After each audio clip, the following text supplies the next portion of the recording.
লাইভে গেলে আমি আপনাদেরকে জানাচ্ছি। হ্যাঁ হ্যাঁ জানান প্লিজ। রাইট, হ্যাঁ আমরা এখন লাইভে আছি স্যার, আপনি শুনতে পাচ্ছেন বাদল সৈয়দ স্যার? হ্যাঁ হ্যাঁ আমি শুনতে পাচ্ছি, এক সেকেন্ড ল্যাপটপ একটু দেখি। হ্যাঁ আসছে, আমি শেয়ার করে দিই আবার পেজে। আচ্ছা প্লিজ আপনি পেজগুলোতে একটু কাইন্ডলি শেয়ার করবেন। নাজিয়া ম্যাডাম আপনি শুনতে পাচ্ছেন আমার ভয়েস? শুনতে পাচ্ছি। ধন্যবাদ। আমাদের অসীম কুমার রায় স্যার আমাকে শুনতে পাচ্ছেন? হ্যাঁ আমি শুনতে পাচ্ছি। এখন আমার কথা কি শোনা যাচ্ছে? জি জি খুবই ভালোভাবে শোনা যাচ্ছে স্যার। আচ্ছা গুড। জামালউদ্দিন আহমেদ স্যার শুনতে পাচ্ছেন স্যার? হ্যাঁ আমি শুনতে পাচ্ছি, সবাইকে স্পষ্ট দেখতেও পাচ্ছি ভালো। Thank you sir. আমরা এখনই শুরু করতে যাচ্ছি march forward free coaching for BCS and others. এটি হচ্ছে বাংলাদেশে ইউথ জেনারেশনকে নিয়ে কাজ করে এরকম সংগঠনগুলোর মধ্যে সর্বশেষ, যেটা আজকের এই অনলাইন ভার্চুয়াল প্রোগ্রামের মাধ্যমেই যেটা যাত্রা শুরু হতে যাচ্ছে। March forward free coaching for BCS and others, এই প্রতিষ্ঠানটি মূলত ব্রেইন চাইল্ড হচ্ছে আমাদের শ্রদ্ধেয় ফাউন্ডার বাদল সৈয়দ স্যারের। আপনারা সকলেই জানেন বাদল সৈয়দ স্যার উনি একজন মানবিক উদ্যোক্তা, সিনিয়র একজন গভর্নমেন্ট অফিসার, পাশাপাশি পে ইট ফরওয়ার্ড, অনেস্ট এবং প্যারেন্টস লাউঞ্জ নামে তার অসাধারণ তিনটি মানবিক প্রতিষ্ঠান আছে। সেই প্রতিষ্ঠানগুলো উনি পরিচালনা করেন তার সার্ভিসের পাশাপাশি। এগুলো সবগুলি হচ্ছে চ্যারিটি অর্গানাইজেশন। তো বাদল সৈয়দ স্যারের উদ্যোগেই বাংলাদেশের বর্তমানে যে ইয়াং জেনারেশন সারা বিশ্বের মধ্যে বাংলাদেশের ইয়াং জেনারেশনেই লিড করছে, যেহেতু আমরা সকলেই জানি বাংলাদেশ হচ্ছে one of the most populated country over the world. সুতরাং এখানকার ইয়াং জেনারেশনকে নিয়ে কাজ করতে পারলেই, তাদেরকে একটা সঠিক গাইডলাইন দিতে পারলে, তাদের মানবিক মূল্যবোধ সম্পন্ন মানুষ হিসেবে গড়ে তুলতে পারলে, একই সাথে প্রফেশনাল হিসেবে গড়ে তুলতে পারলে সেটা আমাদের দেশকে এগিয়ে নিতে আমাদের ব্যাপকভাবে সহায়তা করবে। এরকম একটা উদ্দেশ্যকে সামনে রেখে আমরা March forward free coaching for BCS and others এই প্ল্যাটফর্মটি প্রতিষ্ঠা করেছি। এটার মূল প্রতিষ্ঠাতা হচ্ছেন বাদল সৈয়দ স্যার। সহ প্রতিষ্ঠাতা হিসেবে আজকে আমাদের সাথে উপস্থিত আছেন মাহফুজুল হক স্যার। মাহফুজুল হক স্যার হচ্ছেন ইকুইটি প্রপার্টিজ ম্যানেজমেন্ট লিমিটেডের সম্মানিত ডিরেক্টর। আমাদের সাথে আজকের উদ্বোধনী অনুষ্ঠানকে আরো আলোকময় করার জন্য উপস্থিত আছেন শ্রদ্ধেয় মোহাম্মদ জামালউদ্দিন আহমেদ স্যার, বাংলাদেশ সরকারের সাবেক সচিব। আমাদের সাথে আছেন আমাদের অত্যন্ত শ্রদ্ধেয় অসীম কুমার রায় স্যার। আমাদের সাথে আছেন Shahjalal university of science and টেকনোলজির প্রফেসর ফিজিক্স নাজিয়া চৌধুরী। আর আমি সাথে আছি, আমি সিইও হিসেবে কাজ করছি মার্চ ফরওয়ার্ড প্রতিষ্ঠানে, এম ওবায়দুল্লাহ চৌধুরী। তো সবাইকে আজকের এই শুভক্ষণে শুভেচ্ছা জানাই, আমাদের প্রোগ্রাম দেখার জন্য আমন্ত্রণ জানাই। আমি শুরুতেই নিজে আর বক্তব্যকে দীর্ঘায়িত না করে আমরা সরাসরি চলে যাচ্ছি বাদল সৈয়দ স্যারের কাছে। বাদল সৈয়দ স্যার হচ্ছেন আজকের প্রোগ্রামের সম্মানিত keynote speaker. March forward free coaching for BCS and others, এটা কি উদ্দেশ্যে গঠিত হয়েছে এবং লক্ষ্য উদ্দেশ্যগুলো কি, সেই সম্পর্কে আশা করি তার কিনোট স্পিকার সম্পর্কে আমাদের সম্মানিত দর্শক শ্রোতা সবাই একটা ভালো ধারণা পাবেন। আমি শ্রদ্ধেয় বাদল সৈয়দ স্যারকে অনুরোধ করছি তার কিনোট স্পিচ দেওয়ার জন্য। বাদল সৈয়দ স্যার। ধন্যবাদ ওবায়দুল্লাহ চৌধুরী আমাকে স্বাগত জানানোর জন্য। সেই সাথে আমি সম্মানিত স্যার যারা আছেন, অসীম কুমার রায় স্যার, জামালউদ্দিন স্যার, তাদেরকে বিনীতভাবে শ্রদ্ধা জানাচ্ছি আমাদের আমন্ত্রণে আসার জন্য। একই সাথে ডক্টর নাজিয়া এবং মাহফুজ ভাইকে। আমার বক্তব্য শুরু করার আগে ছোট্ট একটি প্রশ্ন, যে ওয়াহেদ স্যার কি এসেছেন, মানে ওবায়দ ভাই? না, স্যারকে এখনো পাইনি। আচ্ছা আচ্ছা, সম্ভব হলে ওয়াহেদ স্যারকে একটা কল দিলে ভালো হয়, যদি আপনার পক্ষে সম্ভব হয় আর কি। আমি আমার বক্তব্য, যারা আমাদের এই অনুষ্ঠান দেখছেন সবাইকে স্বাগত জানাচ্ছি।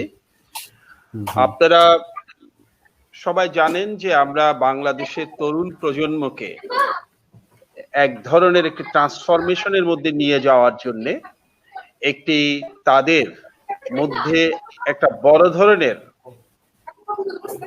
প্যারাডিম শিফট আমরা বলতে পারি, তাদের নৈতিকতা, তাদের মানসিক উৎকর্ষ এবং তাদের স্মার্টনেস, সবচেয়ে বড় কথা তাদের ভেতরকার ভ্যালুজ এবং এথিক্স গুলোকে আমরা একটু অন্য মাত্রায় নিয়ে যাওয়ার জন্য আমাদের মার্চ ইট ফরওয়ার্ডের যাত্রা শুরু। এটি সম্পূর্ণ চ্যারিটি একটি প্রতিষ্ঠান। আমরা যতগুলো প্রজেক্ট এ পর্যন্ত হাতে নিয়েছি সবগুলোই আসলে চ্যারিটি, কোনোটি আমাদের জন্য প্রফিটেবল অর্গানাইজেশন না। আমাদের পেইড ফরওয়ার্ডে এবং পেইড ফরওয়ার্ডের অঙ্গ সংগঠনগুলো মিলে প্রায় 1 লক্ষের মতো সদস্য আছেন।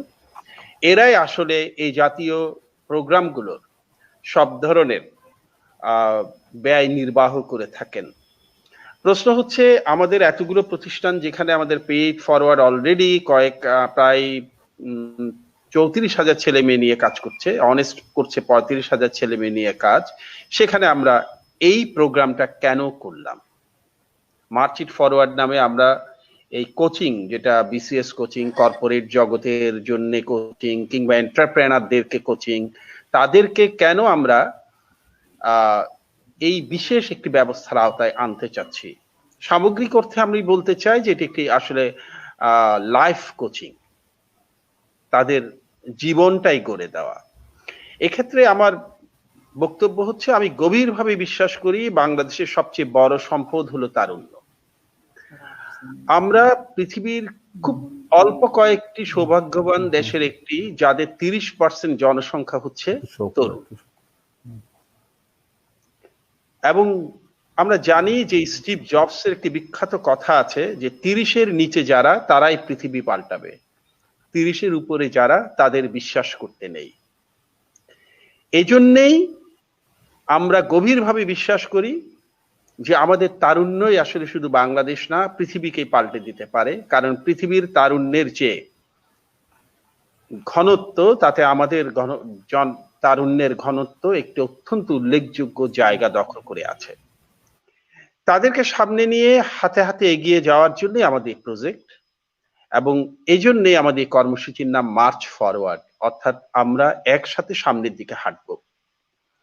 আমি গভীরভাবে বিশ্বাস করি আমাদের এই প্রজন্মটি আসলে অনেক পরিবর্তন আনতে পারে। যে প্রজন্মের প্রতিনিধি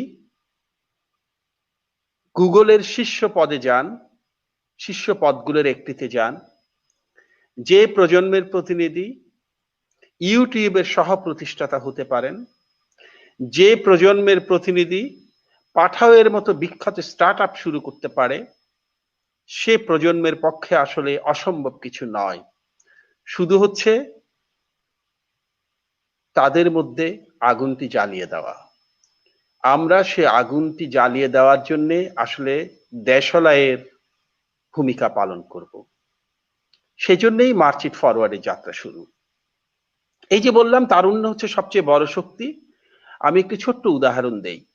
1999 সালে পৃথিবীর বর্তমানে সবচেয়ে বড় অনলাইন শপ ইবে এবং অ্যামাজনের যৌথ বিক্রয়ের চাইতে যাদের বিক্রয় অনেক বেশি, এই মুহূর্তে যারা সারা পৃথিবীতে 700 মিলিয়ন মানুষকে সেবা দিয়ে যাচ্ছেন, সেই আলিবাবার প্রতিষ্ঠাতা জ্যাক মা 1999 সালে তার অ্যাপার্টমেন্টে 18 জন বন্ধু নিয়ে ছোট্ট একটি কোম্পানি তৈরি করেন।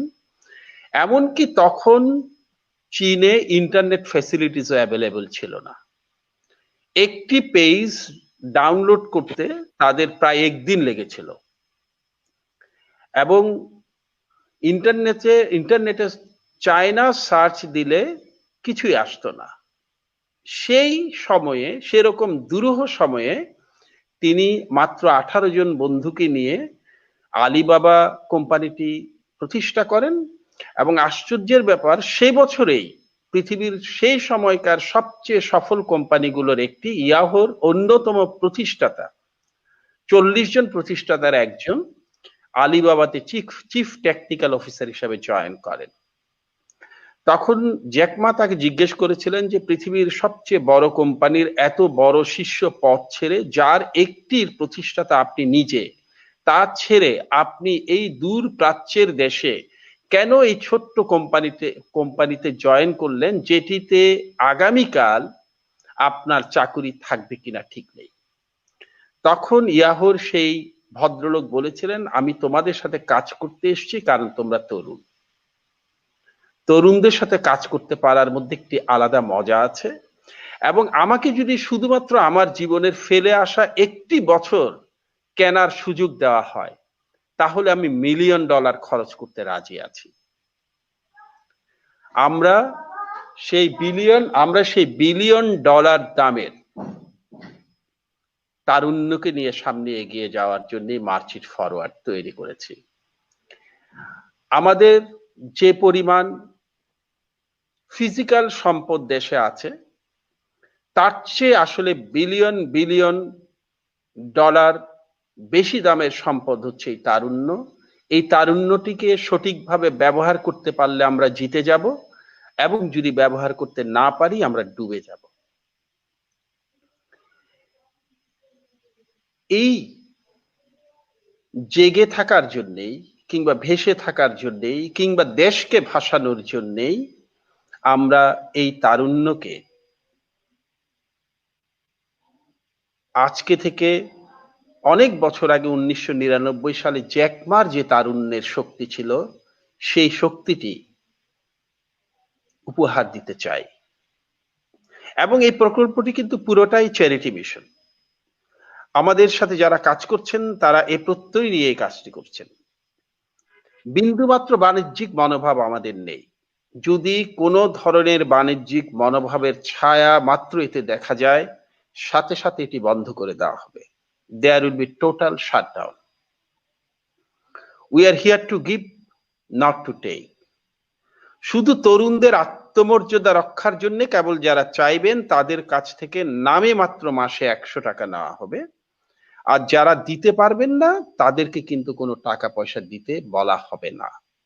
তবে এটাও ঠিক, যারা নামমাত্র 100 টাকা দেবেন তাদেরকে সে 100 টাকার বিনিময়ে আমরা সামান্য কিছু বেশি সার্ভিস দেব, যেটা তারা ডিজার্ভ করেন, যেহেতু তারা 100 টাকাটা দিচ্ছেন। আমরা এখন শিল্পের তৃতীয় বিপ্লব পার করছি। প্রথম শিল্প বিপ্লব মানুষকে মুক্তি দিয়েছিল শারীরিক পরিশ্রম থেকে।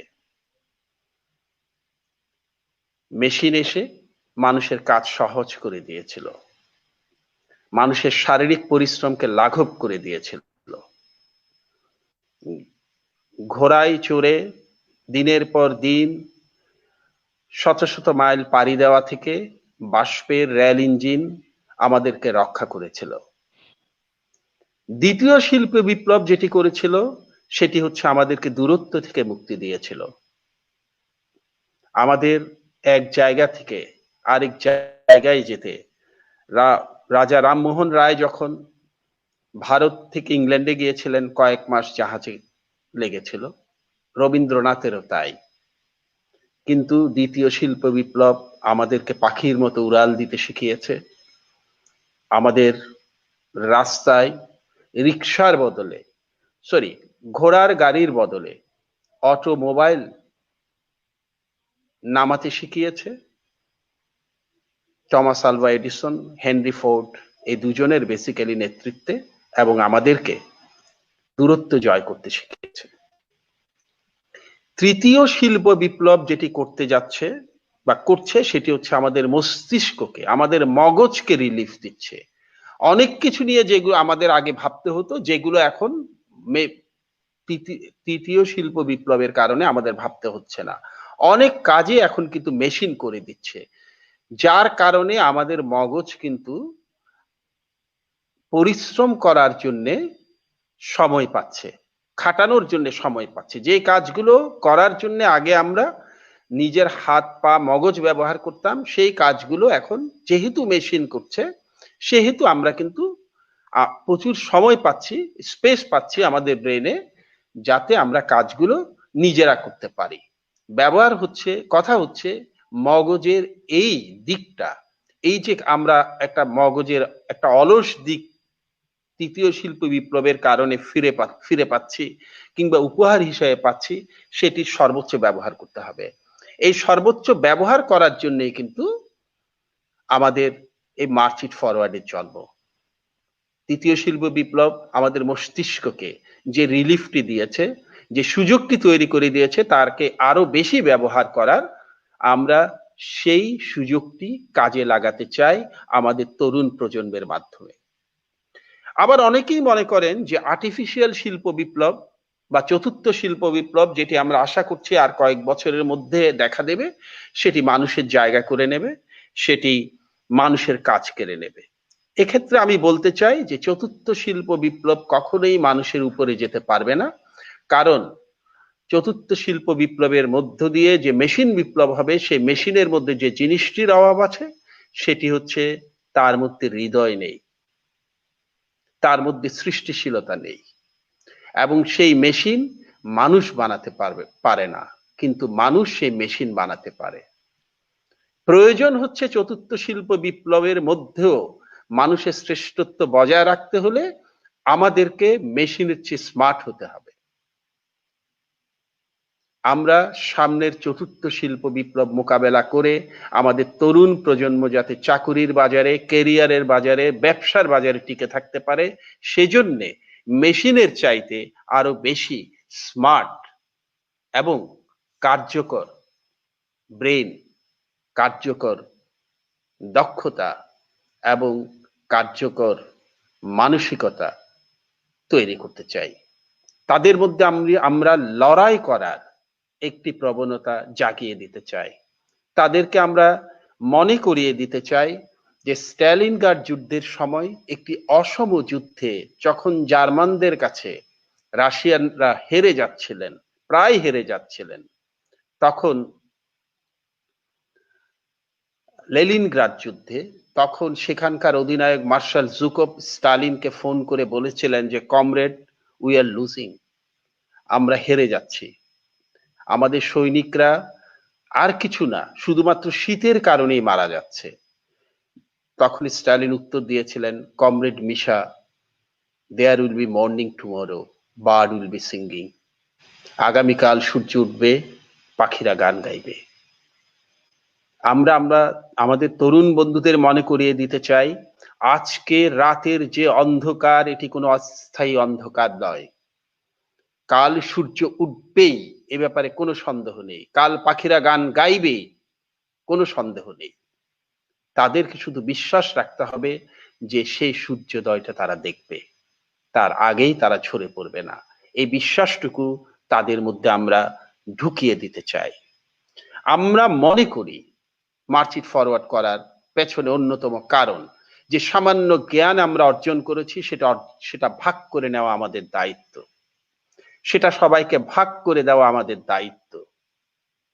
আমরা মাথায় বন্দি করে, মগজে বন্দি করে এই জ্ঞান নিয়ে যদি কবরে যাই, সেটা হবে একটা বড় ধরনের ক্যাপিটাল অফেন্স, বড় ধরনের অন্যায়। জ্ঞান নিজের মধ্যে রেখে, নলেজ নিজের মধ্যে রেখে কবরে যাওয়ার অধিকার মানুষের নেই, সেটা বিলিয়ে দিতে হয়, এবং বিলিয়ে দিয়েছেন বলেই যুগে যুগে মানুষেরা আজকে আমরা এই পর্যায়ে আছি। আমি শেষ করে এইভাবে যে পেইড ফরওয়ার্ড এর এই নতুন প্রকল্প মার্চ ইট ফরওয়ার্ড কি শুধু সফল মানুষ বানাতে চায়? মোটেও না। আমরা সফল ভালো মানুষ বানাতে চাই। আমরা ছোটবেলায় দেখেছি আমাদের মা বোনেরা সূচিকর্ম করতেন কাঁচা হাতে, সেখানে লেখা থাকতো, পাখিরা উড়ে যায় রেখে যায় ছায়া, মানুষ চলে যায় রেখে যায় মায়া। এটি আমাদের ঘরের দেওয়ালে মায়ের কিংবা বোনের কাঁচা হাতের সূচিকর্ম হয়ে ঝুলতো। পাখিরা উড়ে যায় রেখে যায় ছায়া, মানুষ রেখে যায়, মানুষ চলে যায় রেখে যায় মায়া। আমরা চাই আমাদের এই ছাত্রছাত্রীরা এই পৃথিবীতে মায়ার ছাপ রেখে যাবে, শুধু সফল মানুষ হবে না, সাথে সাথে মানুষের জন্য তারা আসমুদ্র মমতা এবং মায়া ধারণ করবে, যেটার ছাপ তারা যখন থাকবে না তখনও তাদের কথা বলবে। একটা কথা বলি, আমাদের এই কোর্স 5 তারিখ থেকে শুরু হবে। যদি ভালো লাগে তবে আপনারা আপনাদের বন্ধুদের বলবেন, আর যদি খারাপ লাগে তবে আমাদের বলবেন। আমরা কখনোই আমাদের কোর্সের ব্যাপারটি সো কল্ড সোশ্যাল মিডিয়াতে যে মার্কেটিং, যে বুস্ট বা অন্যান্য যে অ্যাপারেটাস গুলো ব্যবহার করা হয় এগুলো করব না। আমরা বিশ্বাস করি ওয়ার্ড অফ মাউথ হচ্ছে সবচেয়ে বড় বিজ্ঞাপন। সবাইকে এটা বলে শেষ করি যে আমি কখনোই আমার স্বপ্ন বদলাবো না, কখনোই আমি আমার স্বপ্ন থেকে পিছিয়ে আসব না, কখনোই আমি আমার স্বপ্ন বদলে যেতে দেব না। যেটি করব সেটি হচ্ছে স্বপ্ন অর্জনের জন্য আমি নিজেকে বদলে ফেলবো। সবাইকে ধন্যবাদ। ওবায়দ ভাই, আপনি আসতে হবে। ইতিমধ্যে আমার বক্তব্য আমি দিলাম। আমি এখন, যেহেতু ওবায়দ ভাই এই মুহূর্তে নেই, আমি একটু দায়িত্ব নিয়ে আমি অসীম কুমার রায় স্যার, আমাদের পেইড ফরওয়ার্ডের বর্তমান চেয়ারম্যান, তাকে আমাদের পেইড ফরওয়ার্ড সম্পর্কে একটু ধারণা দেওয়ার জন্য বিনীত অনুরোধ জানাচ্ছি।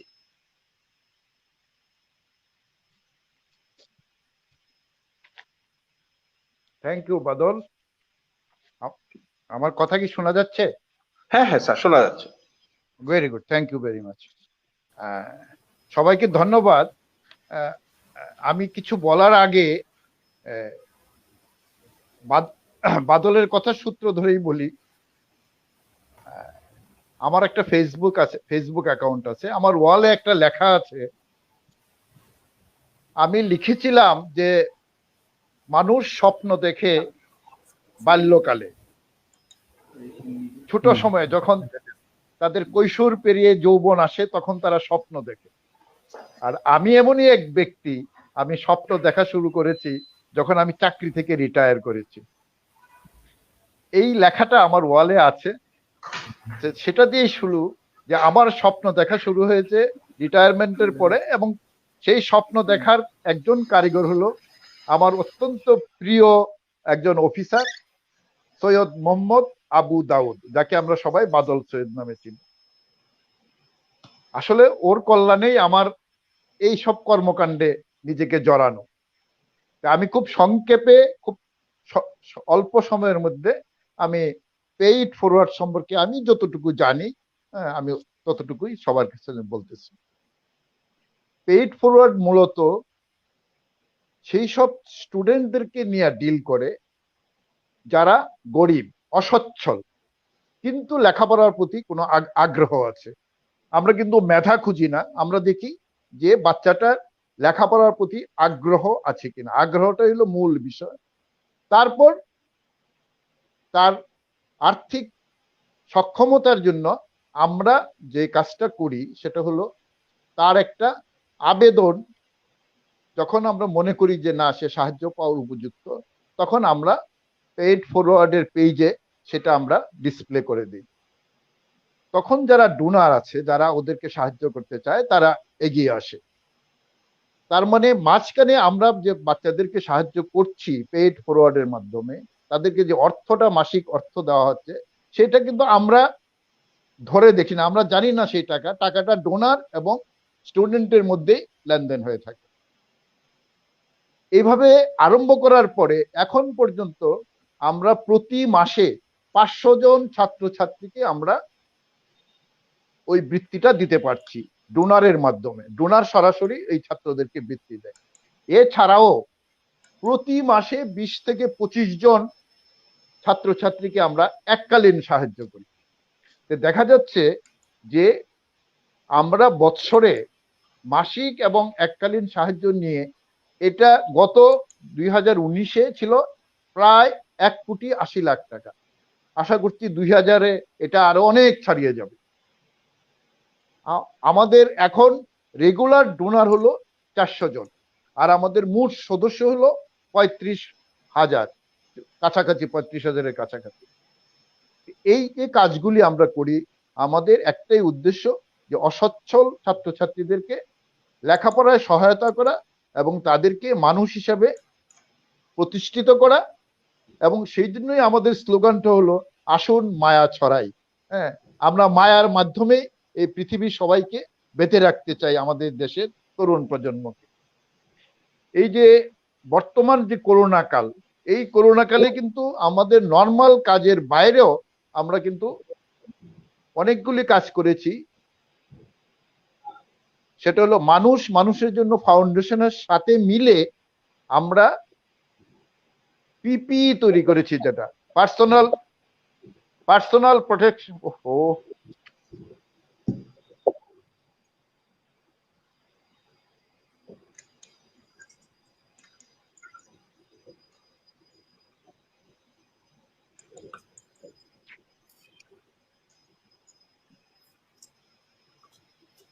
স্যারের কি লাইন চলে গেছে? হ্যাঁ, আমি আসতেছি, লাইনটা চলে গেছে ইয়েতে, না আসছে স্যার, কল আসছে স্যার, আসছে তো।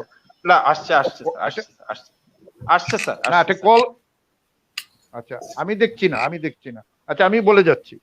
জি স্যার, জি স্যার, আমরা দেখতে পাচ্ছি স্যার। আচ্ছা আচ্ছা ঠিক আছে, ওকে। আচ্ছা তাহলে তো আরো ভালো হয়, আমাকে যদি কেউ না দেখে তাহলে আমার জন্য বলতে সুবিধা। না না, আসসালামু আলাইকুম ইমরান ভাই। এখন যেটা হচ্ছে, এই যে এবার এই করোনা কালে আমরা পিপি এবং সিলিন্ডার, অক্সিজেন সিলিন্ডারের জন্য প্রায় 5 কোটি টাকা অলরেডি আমরা খরচ করেছি। এই 5 কোটির মধ্যে আমরা ওই মানুষের জন্য ফাউন্ডেশনের সাথে মিলে পিপির জন্য খরচ করেছি প্রায় 4 কোটি টাকা। ওই 4 কোটি টাকার হিসাবটা আমি একটু বলছি। এখানে সরকারেরও সহযোগিতা পেয়েছি, সরকার এখানে কোনো ডিউটি নেয় নাই, ডিউটি মকুব পেয়েছি আমরা 1,32,00,000 টাকা।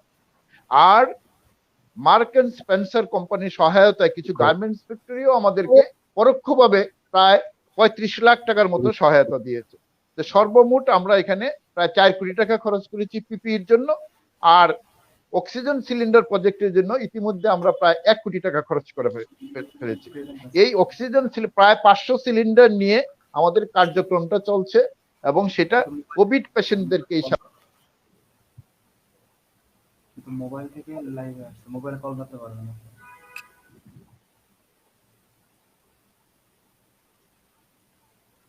হ্যালো। হ্যাঁ শুনতে পাচ্ছি স্যার।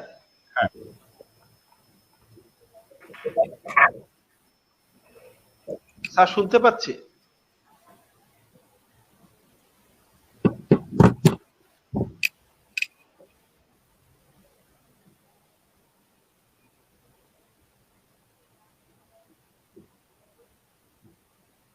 স্যার, স্যার শুনতে পাচ্ছেন?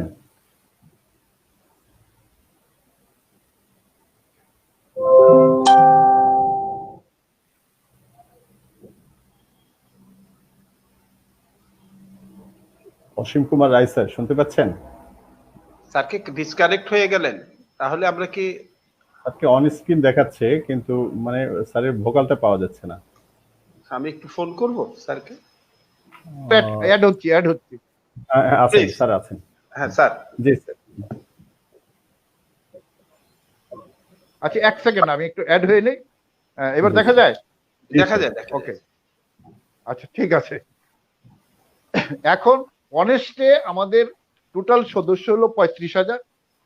সেখানে আমাদের নিত্য প্রয়োজনীয় দ্রব্যাদি বিক্রয় করা হয়, চাল ডাল তেল জামা কাপড় অনেক কিছুই। এখন সেটা মধ্যে যেটা হয় সেটা হলো আমরা খুব সুলভ মূল্যে দিতে পারি, এবং যা প্রফিট হয় প্রফিটের 60% ক্রেতাকে আমরা ফেরত দিই, অর্থাৎ এত টাকা কম নেওয়া হয়। মনে করেন 100 টাকার জিনিস বিক্রি করলে যদি আমাদের 20 টাকা লাভ হয়, তাহলে ক্রেতার কাছে আমরা 12 টাকা ফেরত দিয়ে দিই। এই 12 টাকা মানে ক্রেতার কাছে 100 টাকা মূল্যের জিনিসটাকে 88 টাকা দাম রাখা হয়। আর যে 40% লাভ হয় আমাদের, এটাও কিন্তু চ্যারিটি করা হয়।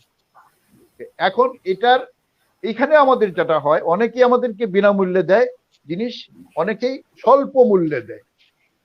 এই জন্যই আমাদের এই কাজটা চালু আছে। এই অনেস্টের ইয়েতে আমরা কিন্তু ইদানিং সাথে একটা রেস্টুরেন্ট আমরা চালু করতে যাচ্ছি।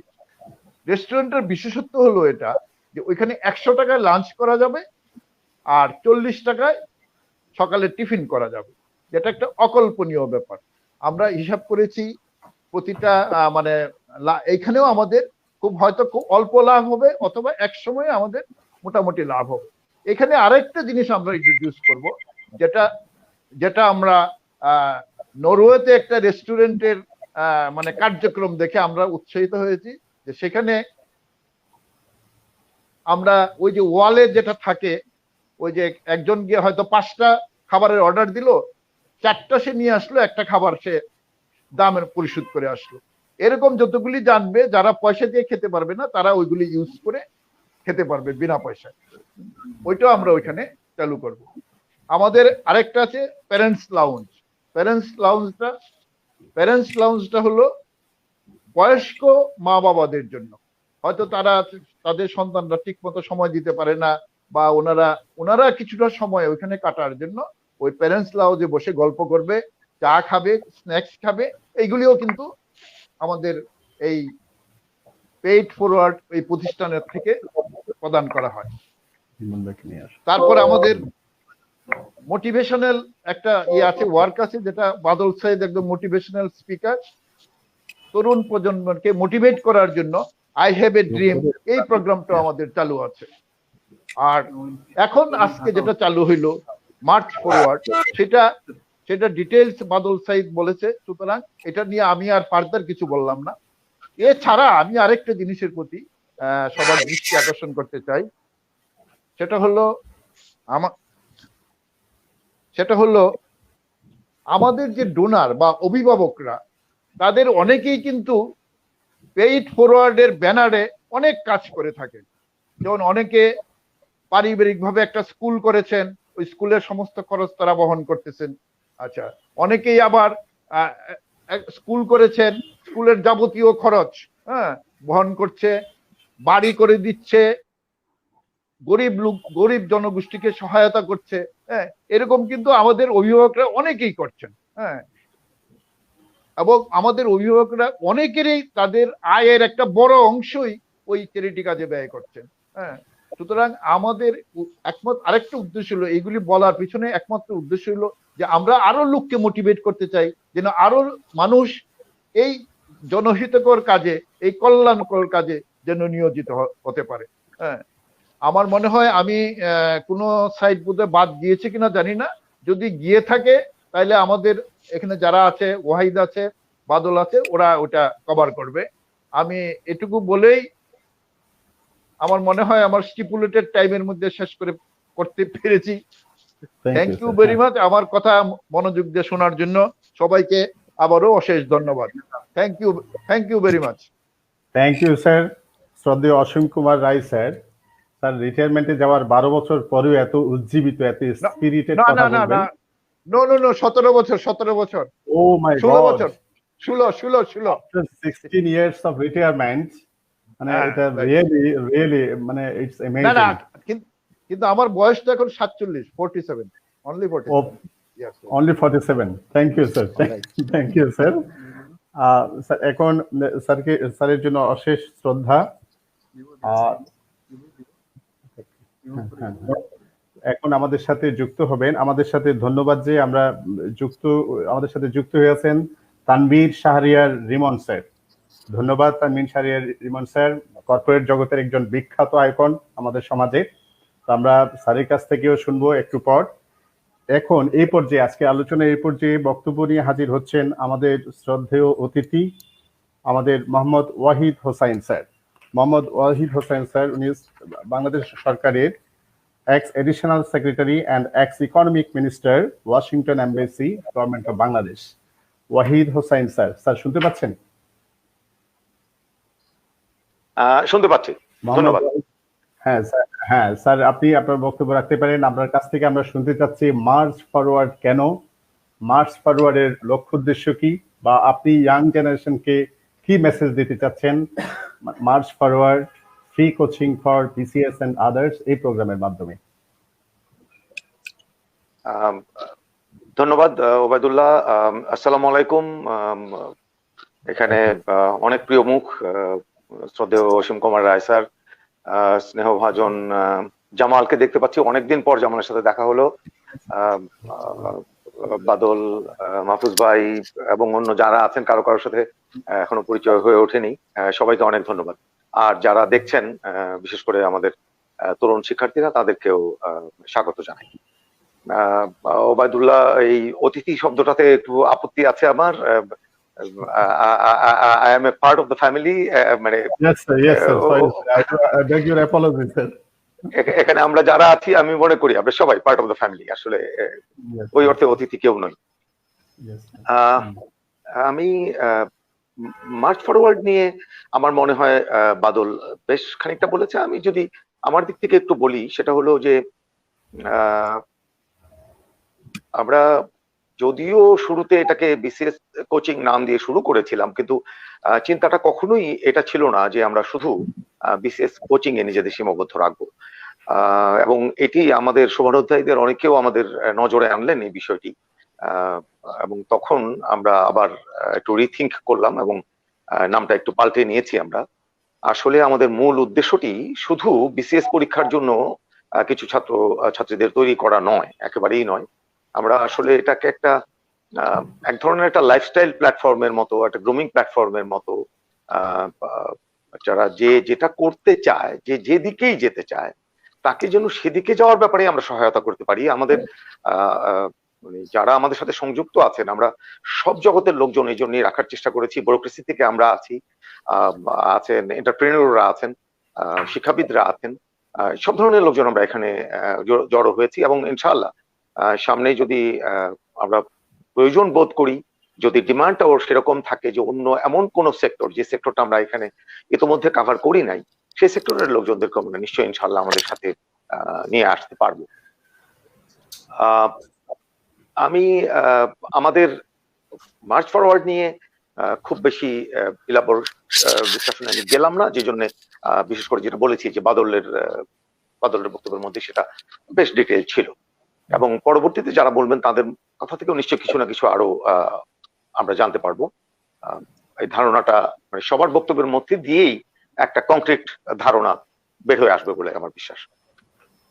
আমি একটু আজকে দিনের বেলা এক সময় বাদলের সাথে নিয়ে কথা হচ্ছিল, তখন মোটামুটি কেউ যেটা বলেছিল যে স্যার আপনি আসলে তরুণদের মানে এই যে এই প্ল্যাটফর্ম থেকে অথবা জীবন থেকে তাদের তাদের তাদের কি চাওয়ার থাকতে পারে, তাদের লক্ষ্য কি হওয়া উচিত, স্বপ্ন কি হওয়া উচিত, এই নিয়ে যদি একটু বলেন। আমি প্রত্যেকের অভিজ্ঞতা, প্রত্যেকের জীবন আসলে একেবারেই ডিফারেন্ট। কার কোনো একজনের অভিজ্ঞতা দিয়ে কখনোই জাজ করা যাবে না ঠিক এক্স্যাক্টলি কি করা উচিত, অন্যদের কি করা উচিত সেটি এভাবে বলা হয়তো যায় না। তারপরেও আমরা 10 জনের অভিজ্ঞতা যখন শেয়ার করি, তখন আমার যে অভিজ্ঞতাটি পছন্দ হচ্ছে বা আমার সাথে যেটার আমি কিছু সাযুজ্য খুঁজে পাচ্ছি, সেই দিকটায় নিজেকে তখন উদ্বুদ্ধ করার সুযোগটা অনেক বাড়ে বলে আমার বিশ্বাস। আমার খুব ছোটবেলার স্মৃতি একটা বলি। আমি সম্ভবত তখন ক্লাস 7 বা 8 পড়ি। আমি গ্রামের স্কুলে পড়াশোনা করেছি, চিরং কলেজের স্কুলে অল্প কিছুদিন পড়েছিলাম, তারপরে আমরা গ্রামে ফিরে যাই এবং গ্রামের স্কুলে পড়াশোনা করি। নরসিংদীর রায়পুর আর সিরাজনগরে আমি পাইলট হাই স্কুলের ছাত্র। ওই স্কুলে আমাদের পাশেই কলেজ ছিল, কলেজের শিক্ষকরা আমাদের কেউ আমাদের স্কুলেও পড়াতেন। তেমন একজন শিক্ষক ছিলেন, দেশের একজন বেশ বরেণ্য ব্যক্তি। উনি বাংলাদেশ কৃষক সমিতির সভাপতি ছিলেন, অ্যাক্টিভ পলিটিক্স করতেন এবং কলেজে টিচিং করতেন। উনি আমাদের বাংলা পড়াতেন। আমরা যখন ক্লাস 8 পড়ি তখন উনি বাংলা পড়াতেন। ফজলুল হক খন্দকার আমাদের স্যার রচনা লেখা শিখিয়েছিলেন। স্যার শিখিয়েছিলেন যে যেন আমরা বই থেকে মুখস্থ করে রচনাগুলো পরীক্ষা খাতায় লিখে না আসি, আমরা যেন নিজেরা রচনা কিভাবে লিখতে হয়। রচনা শব্দটা মানেই তো হচ্ছে যে আমি একটা কিছু রচনা করব, আমি মুখস্থ করে উগড়ে দিয়ে আসবো, সেটা তো রচনা হলো না আসলে। তো এটা প্রথম আসলে সেই 12 বছর বয়সে স্যারের কাছ থেকে শেখা। এবং স্যার যে রচনাটা দিয়ে আমাদেরকে এই ট্রেনিংটা দিয়েছিলেন, সেই রচনাটার নামও ছিল আমার জীবনের লক্ষ্য। স্যার একটা গোটা ক্লাস ব্যাপী সেই আমাদের বুঝিয়ে গেলেন যে কিভাবে আমরা এটা তৈরি করতে পারি, এটা বডিটা কিরকম হবে, ইন্ট্রোডাকশন কিরকম হবে, সবগুলো বোঝালেন। দু একটা উদাহরণও দিলেন, যে এমন তো হতেই পারে যে তোমার হঠাৎ করে একজন একটা গাড়ি চালিয়ে যাচ্ছে, তাকে দেখে তোমার মনে হলো যে তুমি ওই বাসের ড্রাইভার হবে, এটাও তো একটা লক্ষ্য। তো এগুলোর মধ্যে দিয়ে আস্তে আস্তে আস্তে আস্তে একটা সময়ে তুমি যখন বুঝতে শিখছো, তখন একটা ফার্ম একটা কোনো লক্ষ্য তোমার তৈরি হবে। আমি লিখেছিলাম, আমার মনে আছে যে আকাশ দিয়ে প্লেন উড়ে যাচ্ছে দেখে মনে হলো আমার পাইলট হবো। একজন ডাক্তারকে দেখলাম যে উনি মানে একজন মুমূর্ষু রোগীকে বাঁচিয়েছেন, মনে হলো যে ডাক্তার হবো, এই ধরনের কিছু রেফারেন্স দিয়ে শেষ পর্যন্ত কি লক্ষ্য লিখেছিলাম এখন আমার খুব ভালো মনেও নেই। বাট আমার এটা বলার একটা কারণ আছে, সেটা হলো যে আনফরচুনেটলি গোটা ক্লাসের 84 জন ছেলে মেয়ের মধ্যে একমাত্র আমি স্যারের কথা শুনে রচনা লিখেছিলাম, বাকি সবাই মুখস্থ করে লিখেছে। স্যার কাউকে পাশ মারতেন, একজনকেও আদার দেন মি। আমার এটা বলার একটা কারণ, লক্ষ্য উদ্দেশ্য তো একটা দিক, আরেকটা হচ্ছে যে আসলে ইমিটেশন শেষ পর্যন্ত খুব বেশি কিছু জীবনে দেয় না। আমার রচনাটি সব থেকে ভালো নিশ্চয়ই ছিল না, কারণ যারা মুখস্থ করে এসছে তাদের রচনাগুলো আরো অনেক, আমি ক্লাস 8 এর ছাত্র কতটুকুই বা জানি, কিন্তু তারা তো অনেক বড় বড় টিচারদের লেখা রচনা মুখস্থ করে এসে দিয়েছিল সেখানে, কিন্তু তারা পাশ করেনি, আমি পাশ করেছিলাম। লক্ষ্য উদ্দেশ্যের যে ব্যাপারটা, সেটা বাদলের কথা থেকে একটু ধার করি। এটা আমাদের পুরো আন্দোলনটারই একটা মোটো, যে আমরা শুধু সফল মানুষ আসলে গড়তে চাই, আমরা ভালো সফল মানুষ করতে চাই। একজন সফল মানুষ সাধারণত শুধু নিজের অথবা বড়জোর তার পরিবারের, তার থেকেও যদি খুব বেশি হয় তাহলে হয়তো আশপাশের আর 2-4 জনের খেয়াল রাখতে পারেন, খেয়াল রাখেন হয়তো, কিন্তু যদি তিনি ভালো মানুষ হন তাহলে সমাজকে অনেক বেশি কিছু দেওয়ার সুযোগ তার থাকে। আমরা চাই যে সফল ভালো মানুষ তৈরি হবে যারা সমাজকে, দেশকে, পৃথিবীকে অনেক কিছু দিতে পারবে। সেই লক্ষ্যে যে তৈরি হওয়া, সেই তৈরি হওয়ার জন্যই আমাদের এই প্রচেষ্টা।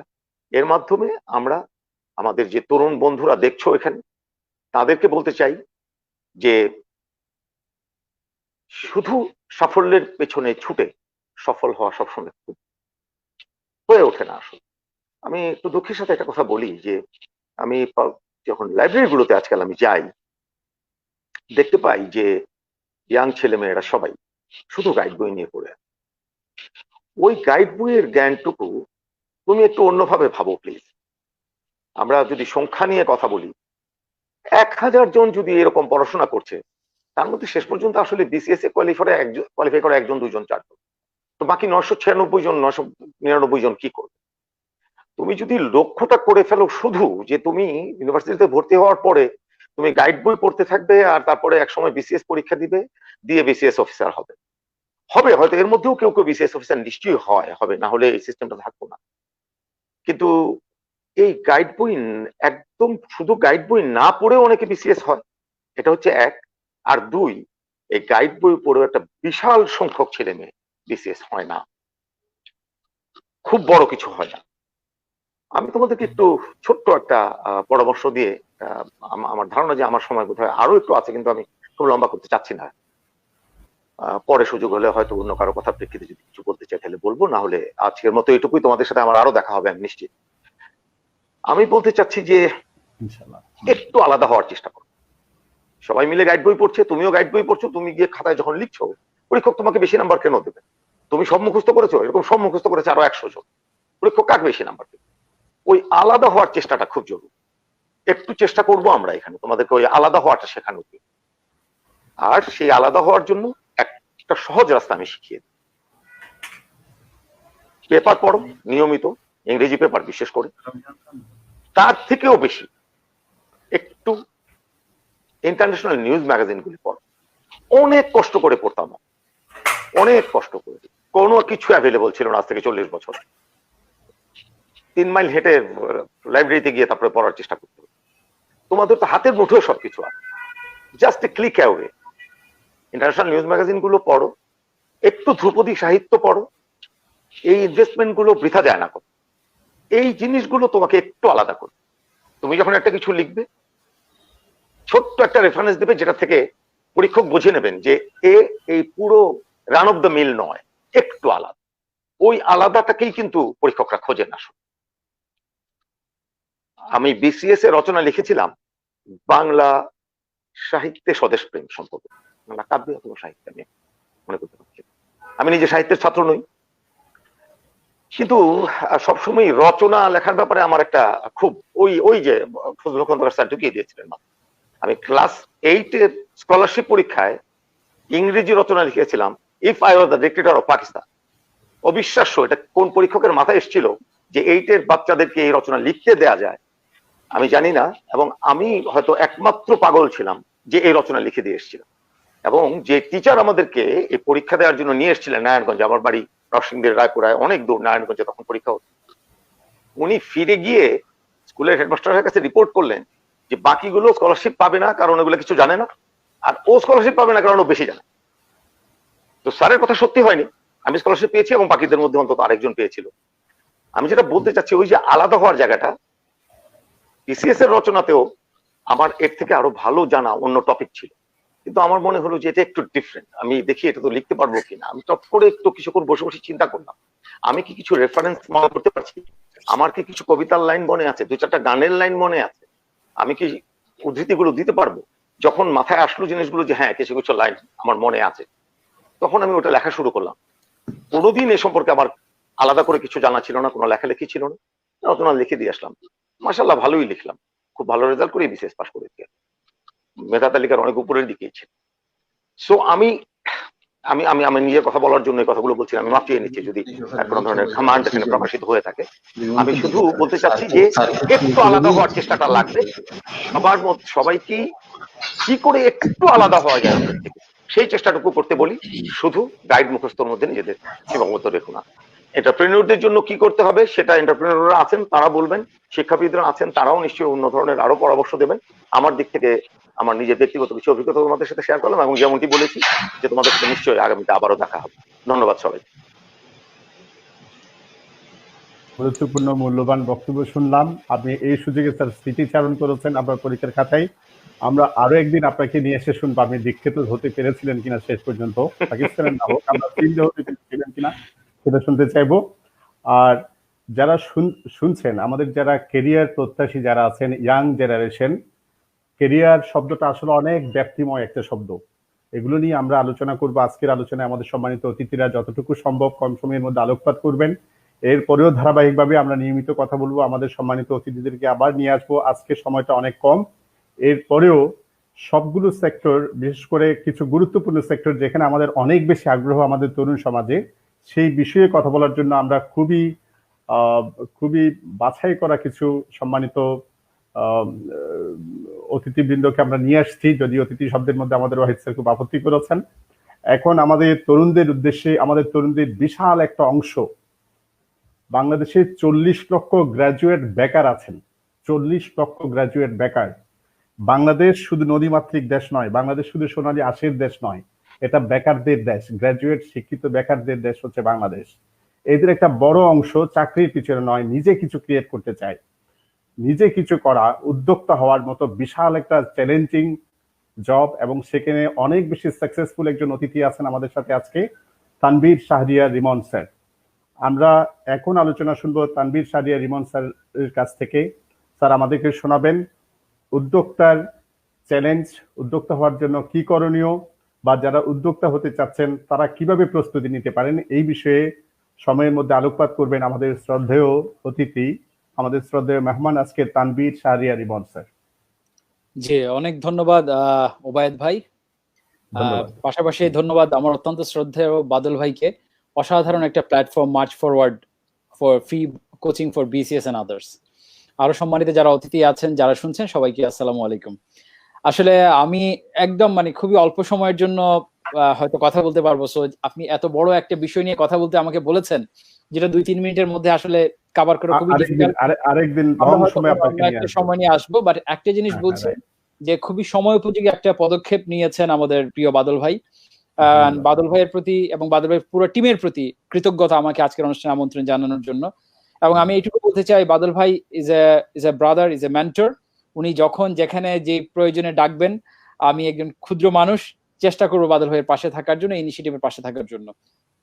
আর এই এন্টারপ্রেনাল যে স্পিরিট নিয়ে কথা বলতে বলেছেন, সেটা নিয়ে ডেফিনেটলি অন্য কোনো এক সময় আমরা কথা বলবো। আমি একটা জিনিস বিশ্বাস করি যে আমরা যেটাই করি না কেন, এখানে আপনারা হয়তো বিসিএস কোচিং এর জন্য ফ্রি বিসিএস কোচিং করাচ্ছেন। আমার বাবা আমার সাথে অনেকদিন লেগেছিলেন আমাকে বিসিএস পরীক্ষা দেওয়ানোর জন্য, এবং আমি টানা 3 বছর আমার বাবার কাছ থেকে বিসিএস ফর্ম আমার বাবা আমাকে কিনে দিয়েছেন, এবং আমি সেটা আমার ওয়াইফকে যত্ন করে রাখতে দিয়েছি। সেই বিসিএস ফর্মও ফিল আপ করা হয়নি, জমা দেওয়া হয়নি, because I did not find any passion on particularly on government job. With due respect to all the government officials যারা আছেন, তারা অসাধারণ কাজ করছেন। বাট এখন মাঝে মধ্যে বাদল ভাইদের মতো মানুষদেরকে দেখে খুব আফসোস হয়, যে মনে হয় একটা কিছু ভুল করে ফেলেছি, মনে হয় হয়তো I could try there. Anyway, আমি এটা বলছি না, আমি বলছি যে যিনি ব্যবসা করবেন, উদ্যোক্তা হবেন, সরকারি চাকরি করবেন, সরকারি আমলা হবেন, কিংবা যাই করি না কেন, আমাদের দেশে এখন শিক্ষার হার বাড়ছে, আমাদের দেশে এখন মানুষের গড় আয়ু বাড়ছে, কিন্তু এই গড় আয়ু বাড়িয়ে কি লাভ হবে আমরা যদি ভালো মানুষ তৈরি করতে না পারি? আমাদের আগে গড় আয়ু ছিল 55 বছর, এখন 70-72 বছর হয়ে গিয়েছে, কিন্তু ওই মানুষগুলো যদি ভালো মানুষ না হয়, যাদের আয়ু বাড়ছে, তাহলে আলটিমেটলি আপনার আমার তো কোনো লাভ হবে না, আমাদের সমাজের কোনো লাভ হবে না, রাষ্ট্রের কোনো লাভ হবে না। সো আমরা এখানে বিসিএস কোচিং করাই, আর যেটাই করাই ফ্রি কোচিং করাচ্ছি বিসিএস এর জন্য, কিংবা আরো যে অন্যান্য এন্টারপ্রেনার তৈরি করার জন্য।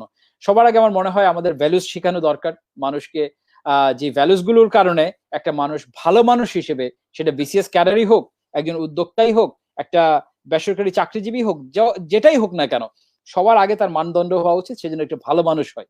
সো আমরা আশা করছি যে এই প্ল্যাটফর্ম থেকে এই ভ্যালুস গুলো শিক্ষা দেওয়া হবে, পাশাপাশি ডেফিনেটলি অন্যান্য কোচিং তো থাকবেই, বাট আমাদের মটো যেন হয় যে এই প্রসেস থেকে আমরা যেন অনেকগুলো ভালো মানুষ পাই, যাদেরকে বাদল ভাইয়ের মতো, আপনাদের মতো যারা আজকের অনুষ্ঠানে এসছেন, তাদের মতো যেন ভালো মানুষ পাই। আমার মনে হয় এটাই আমাদের লক্ষ্য হওয়া উচিত, এবং আমার বিশ্বাস যারা মেন্টর আছেন তারা এই লক্ষ্যেই কাজ করবেন।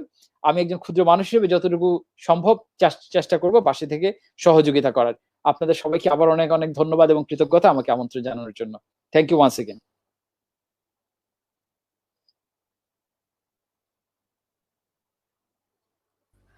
আপনি মিউট আছেন অবায়েদ ভাই, আপনি মিউট আছেন।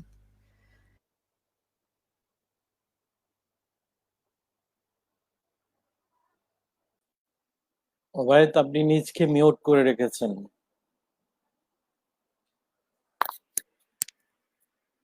আপনি মিউট হয়ে আছেন ওবায়দ।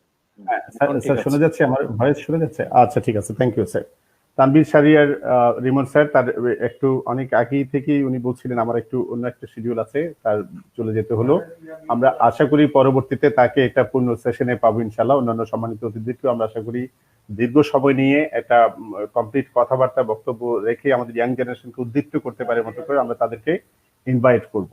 এখন আমি যারা শুনছেন তাদের জন্য একটা মিনিট একটু বলতে চাই, যারা আমাদের ইয়াং জেনারেশন, যারা জব মার্কেটের জন্য ফাইট করছেন, তীব্র প্রতিযোগিতামূলক পরীক্ষার জন্য নিজেকে প্রস্তুত করছেন, কেউ গভর্নমেন্ট সার্ভিসের জন্য, কেউ হচ্ছে প্রাইভেট সার্ভিসের জন্য, বা কেউ ইন্টারন্যাশনাল এরিয়াতে কাজ করার সুযোগের জন্য, তাদের সকলকে বলবো, আজকে যারা সম্মানিত বক্তারা রয়েছেন তাদের সকলেই তাদের নিজ নিজ ফিল্ডে অত্যন্ত চমৎকার দায়িত্ব পালন করেছেন অথবা করছেন। আপনারা কিছুক্ষণ আগে অসীম স্যারকে দিয়ে শুনলেন, রিটায়ারমেন্টের অনেক পরে গিয়েও তারা কি রকম তারুণ্য শক্তি দিয়ে কাজ করছেন দেশ এবং সমাজ বিনির্মাণের জন্য। আমাদের শ্রদ্ধেয় বাদল সৈয়দ স্যার যেটা বলেছিলেন, শুধু সফল মানুষ নয়, ভালো মানুষ গঠন করার জন্য, বা আমাদের দেশকে, আমাদের সমাজকে আলোকিত করার জন্য, যথার্থ বসবাসযোগ্য একটা সমাজ বিনির্মাণের জন্য সবাই কাজ করে যাচ্ছেন। তো আমরা আজকের মার্চ ফরওয়ার্ড, এখানে অনেকগুলো প্রোগ্রাম আমাদের থাকবে। আমরা চেষ্টা করব সমাজে, আমাদের তরুণ সমাজের আকর্ষণের জায়গাগুলোতে কাজ করার জন্য, সেগুলো নিয়ে তাদেরকে সেবা দেওয়ার জন্য। এর মধ্যে আছে বিসিএস প্রোগ্রাম। বিসিএস বাংলাদেশে 2000 বিসিএস ক্যাডার অফিসারের জন্য প্রায় 5 লক্ষের মতো ক্যান্ডিডেট আছে যারা কম্পিট করে। সুতরাং বিসিএস হচ্ছে আমাদের তরুণ সমাজের কাছে একটা খুব আকর্ষণের জায়গা। সিভিল সার্ভিস, আমাদের জামালউদ্দিন আহমেদ স্যার হয়তো তার বক্তব্য এটার উপরে আলোকপাত করতে পারেন সামনে। এরপর আমাদের উদ্যোক্তার কথা তো বললামই। এরপর আছে সামনে আমাদের গভর্নমেন্ট সেক্টরের জন্য প্রাইমারি স্কুল, সরকারি প্রাথমিক বিদ্যালয়ের সহকারী শিক্ষকের বিশাল একটা সার্কুলার আসছে, এই ধরনের গণমাধ্যমে খবর আসছে। এটা হয়তো সেপ্টেম্বর মাসেই বা সেপ্টেম্বর অক্টোবর মাসে সার্কুলার হতে পারে, এই ধরনের একটা নিউজ আমাদের গণমাধ্যমে আসছে।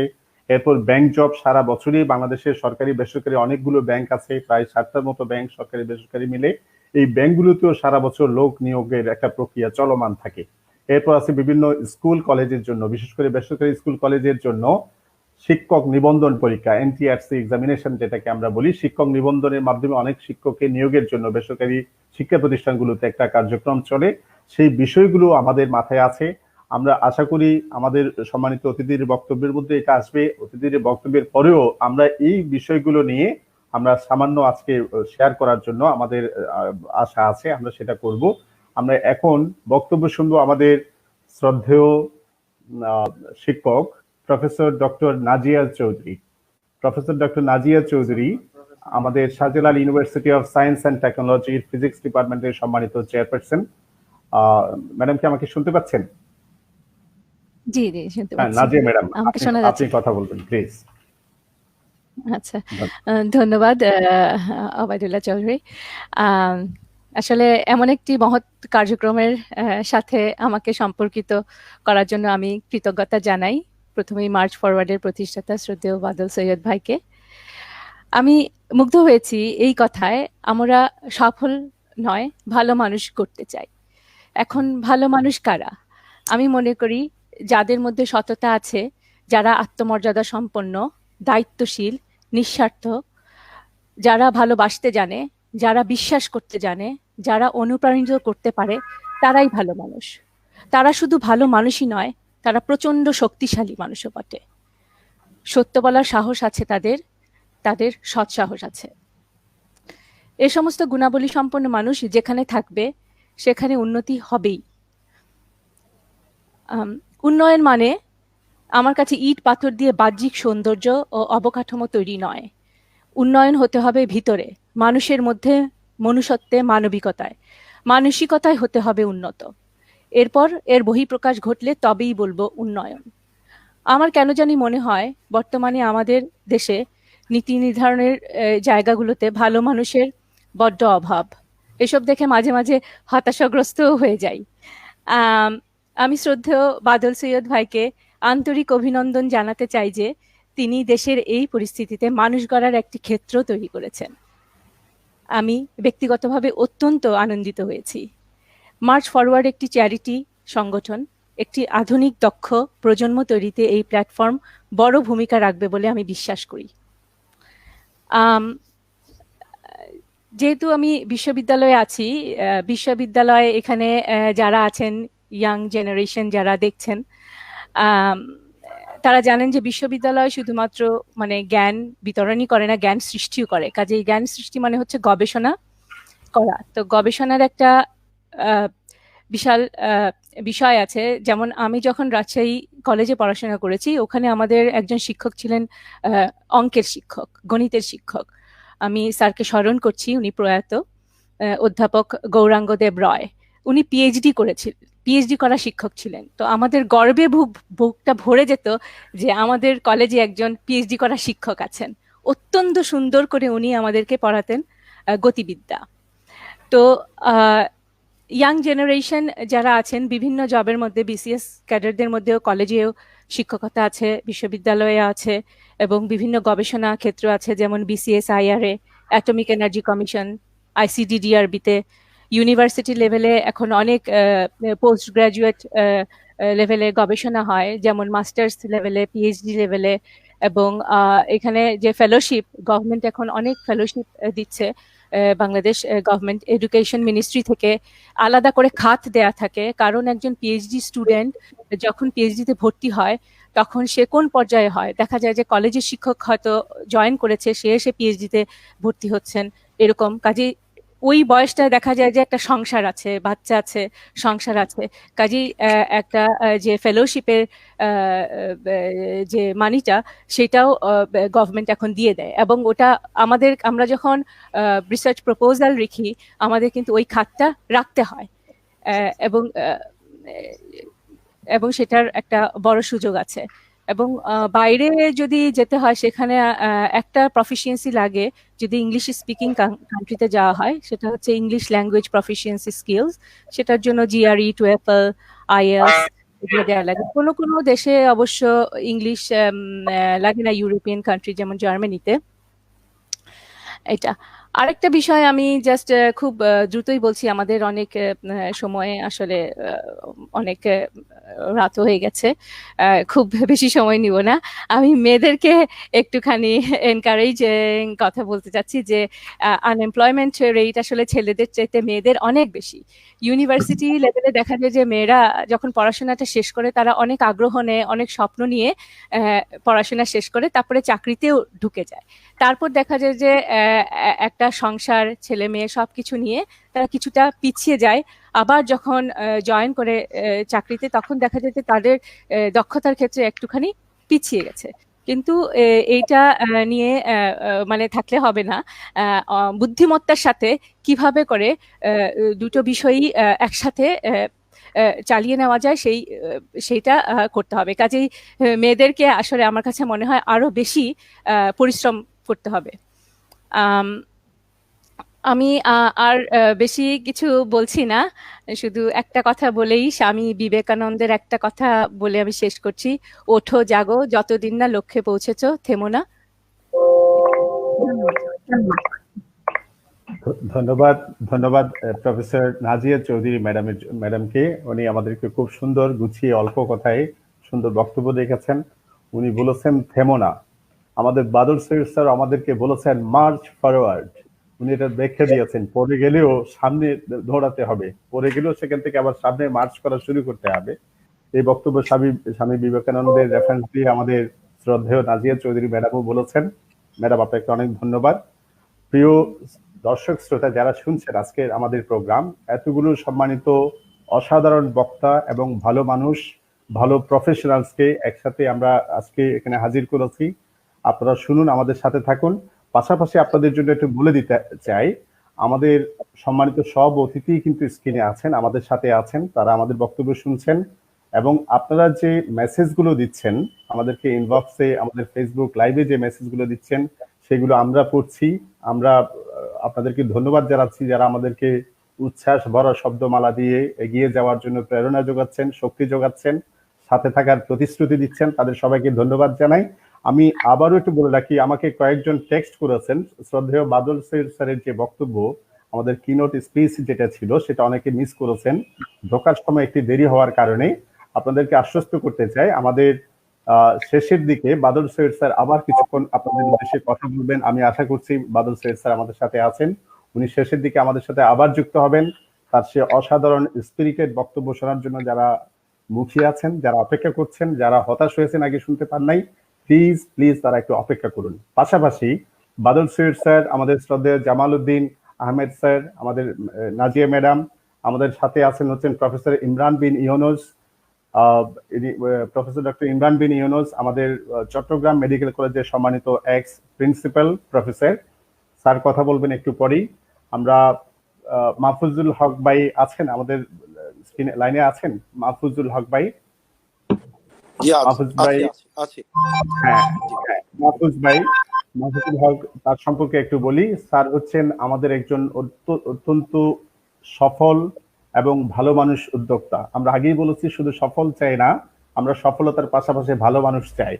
আমাদের শ্রদ্ধেয় বাদল সৈয়দ স্যারের যে স্লোগান সেখানে ম্যাচ করা আমাদের আজকের মাহফুজুল হক স্যার একজন উদ্যোক্তা, সফল ব্যবসায়ী। তার আরো একটা পরিচয় আছে, উনি ইকুইটি প্রপার্টিজ ম্যানেজমেন্ট লিমিটেডের সম্মানিত ডিরেক্টর, ইউনিভার্সাল রিফাইনারি উনি সম্মানিত একজন ডিরেক্টর। তার সবচেয়ে গুরুত্বপূর্ণ পরিচয় হচ্ছে উনি নিজেকেও তরুণদের সাথে রাখার জন্য উনি নিজেই মার্চ ফরওয়ার্ডের একজন সহ প্রতিষ্ঠাতা। মাহফুজুল হক স্যার, আপনাকে অভিনন্দন জানাই, শুভেচ্ছা জানাই। আমরা আপনার কাছ থেকে শুনতে চাই। Mahfuzul Haque sir, please. আসসালামু আলাইকুম। আপনাকে স্ক্রিনে পাওয়া যাচ্ছে না মাহফুজুল হক, আপনাকে স্ক্রিনে দেখতেছি না, আপনি কি একটু কাইন্ডলি দেখবেন? স্ক্রিনে কেন আসছে না জানি না, তবে স্ক্রিনে না থাকলেও কথা শোনা গেলেই চলবে আশা করি। আপনাকে আমরা দেখতেও চাই, আপনি বলেন, সমস্যা নেই, বলেন।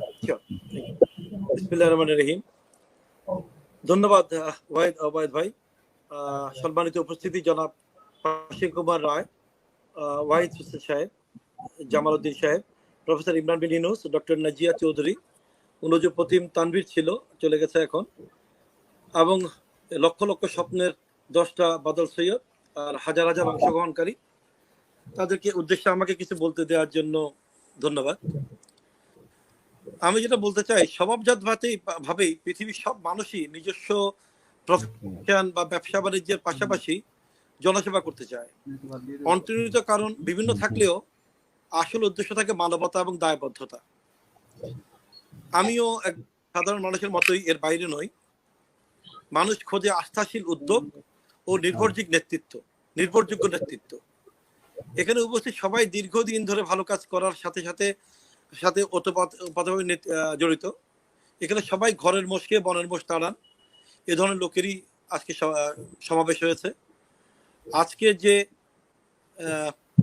কাজের সূচনা হয়েছে, যে শুভ কাজের সূচনা হয়েছে, আমার মতে এটি একটি অন্যতম উদ্যোগ। বাদল সৈয়দ যিনি এই স্বপ্ন দেখে বসে না থেকে কাজে নেমে পড়েছেন, তার সাথে ও তার টিমের সাথে আমি অনেকভাবে বিভিন্ন সংগঠনের সাথে, আর এই সংগঠনের সাথে কাজ করার সুযোগ দেওয়ার জন্য বাদল সৈয়দ এবং তার টিমকে আমি কৃতজ্ঞতা জানাচ্ছি। মেধা থাকা সত্ত্বেও শুধু একটু গাইডের অভাবে আমাদের দেশ অনেক যোগ্য লোকের সেবা থেকে বঞ্চিত হয়। প্রতি বছর প্রত্যন্ত অঞ্চল থেকে অনেক ভালো ভালো ছেলে মেয়ে কম্পিটিশন আসতে পারে না, সুযোগ পায় না। সম্ভবত মার্চ পেজ ফরওয়ার্ড এই কাজটাতে বেশ ভালোই কাজ করবে। আর প্রতিষ্ঠানে বা দেশে জনশক্তি হচ্ছে ফার্স্ট থিংস টু কনসিডার আমার মতে। রিমন থাকলে ভালো হতো। রিমন জানে যে একসময় ব্যবসার পলিসি ছিল যে কাস্টমার ফার্স্ট, আমরা কাস্টমারকে গড বলতাম। এখন আমরা তারপরে আমরা যেটা ম্যানেজমেন্ট পলিসিতে এসছে যে কোয়ালিটি ফার্স্ট, মানে ভালো কোয়ালিটি হলে কাস্টমার আসবেই, অথবা আমরা কোয়ালিটিকে বলতাম। কিন্তু এরপরে 20 শতাব্দীর শেষ দিকে এসে 21 শতাব্দীর দিকে আমরা যেটা ফলো করি আমাদের কোম্পানি বা বিভিন্ন ভালো ভালো কোম্পানি, যে এমপ্লয়ি ফার্স্ট, মানে ভালো এমপ্লয়ি হলে সে ভালো এমপ্লয়ি ভালো কোয়ালিটির জিনিস প্রডিউস করবে, ভালো সার্ভিস প্রডিউস করবে, আর সেক্ষেত্রে কাস্টমার আসতে আমার কাছে বাধ্য। কাস্টমার যেটা চায় কোয়ালিটি, মানে যে কোনো কোয়ালিটি ওয়ার্ক বা ভালো কাজের জন্যই মানে সবচেয়ে ভালো এমপ্লয়ি দরকার। সো আমাদের এখনকার ব্যবসার পলিসি হচ্ছে এমপ্লয়ি ফার্স্ট। আর এমপ্লয়ি ফার্স্ট হতে গেলেই এই মার্চ ফরওয়ার্ডের মতো একটা প্ল্যাটফর্ম বা এই ধরনের আরো যেসব প্ল্যাটফর্ম আছে, তারা দক্ষ এবং সঠিক জনগোষ্ঠীর উন্নয়ন করতে পারবে এবং সিলেকশনে সহযোগিতা করতে পারবে বলে আমার বিশ্বাস। পরিশেষে আমি এই উদ্যোগের সাথে যারা বিভিন্নভাবে ভূমিকা রেখেছেন, বিভিন্ন ফ্যাকাল্টি মেম্বার্স আছেন, উদ্যোক্তাগণ, সর্বোপরি আজকে যারা অনেক জ্ঞান পিপাসু তরুণ সমাজ যারা এই প্রোগ্রাম আজকে অংশগ্রহণ করেছেন, তাদের সবাইকে আমি শুভেচ্ছা জানাচ্ছি। প্রত্যেকটা পরামর্শদাতা যারা আছেন এবং এই উদ্যোগের সাথে যারা অ্যাডভাইজার হিসেবে আছেন, প্রত্যেককে আমি অভিনন্দন এবং কৃতজ্ঞতা জানাচ্ছি এবং এই উদ্যোগের সর্বাঙ্গীন সফলতা কামনা করে আমি শেষ করছি। আল্লাহ হাফেজ। Thank you very much for giving me some time. ধন্যবাদ মাহফুজুল হক ভাই, আপনাকে অনেক ধন্যবাদ। আমরা আশা করি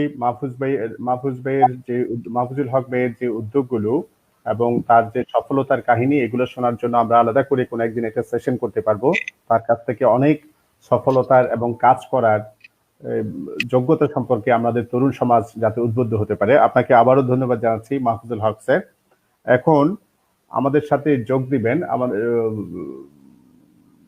স্যারের বক্তব্য নিয়ে হাজির হবেন প্রফেসর ইমরান বিন ইউনুস। স্যারের স্ক্রিনে আসার আগে আমি একটু করে বলে নিতে চাই, আপনাদের সুন্দর সুন্দর প্রশ্ন আসছে আমাদের কাছে, আপনারা প্রশ্ন করতে থাকুন। বাদল সৈয়দ স্যারের কাছে কোনো প্রশ্ন থাকলে আপনার কেরিয়ার রিলেটেড, আমাদের জামালউদ্দিন স্যার আছেন, আমাদের ওয়াহিদ স্যার আছেন, ইমরান বিন ইউনুস স্যার আছেন, সম্মানিত অতিথিরা সকলেই আছেন। আপনাদের কোনো প্রশ্ন থাকলে কেরিয়ার নিয়ে, যে কোনো ধরনের কেরিয়ার সংক্রান্ত প্রশ্ন থাকলে আপনারা করতে পারেন, আমরা সেগুলো রেকর্ড রাখবো এবং অতিথিরা তাদের বক্তব্যে সেগুলো সম্ভব হলে জবাব দেবেন। প্রফেসর ইমরান বিন ইউনুস স্যার, আপনি কি শুনতে পাচ্ছেন স্যার? আমি শুনতে পাচ্ছি। I just want screen sharing. আমি একটু স্ক্রিন শেয়ার করছি। Most welcome sir.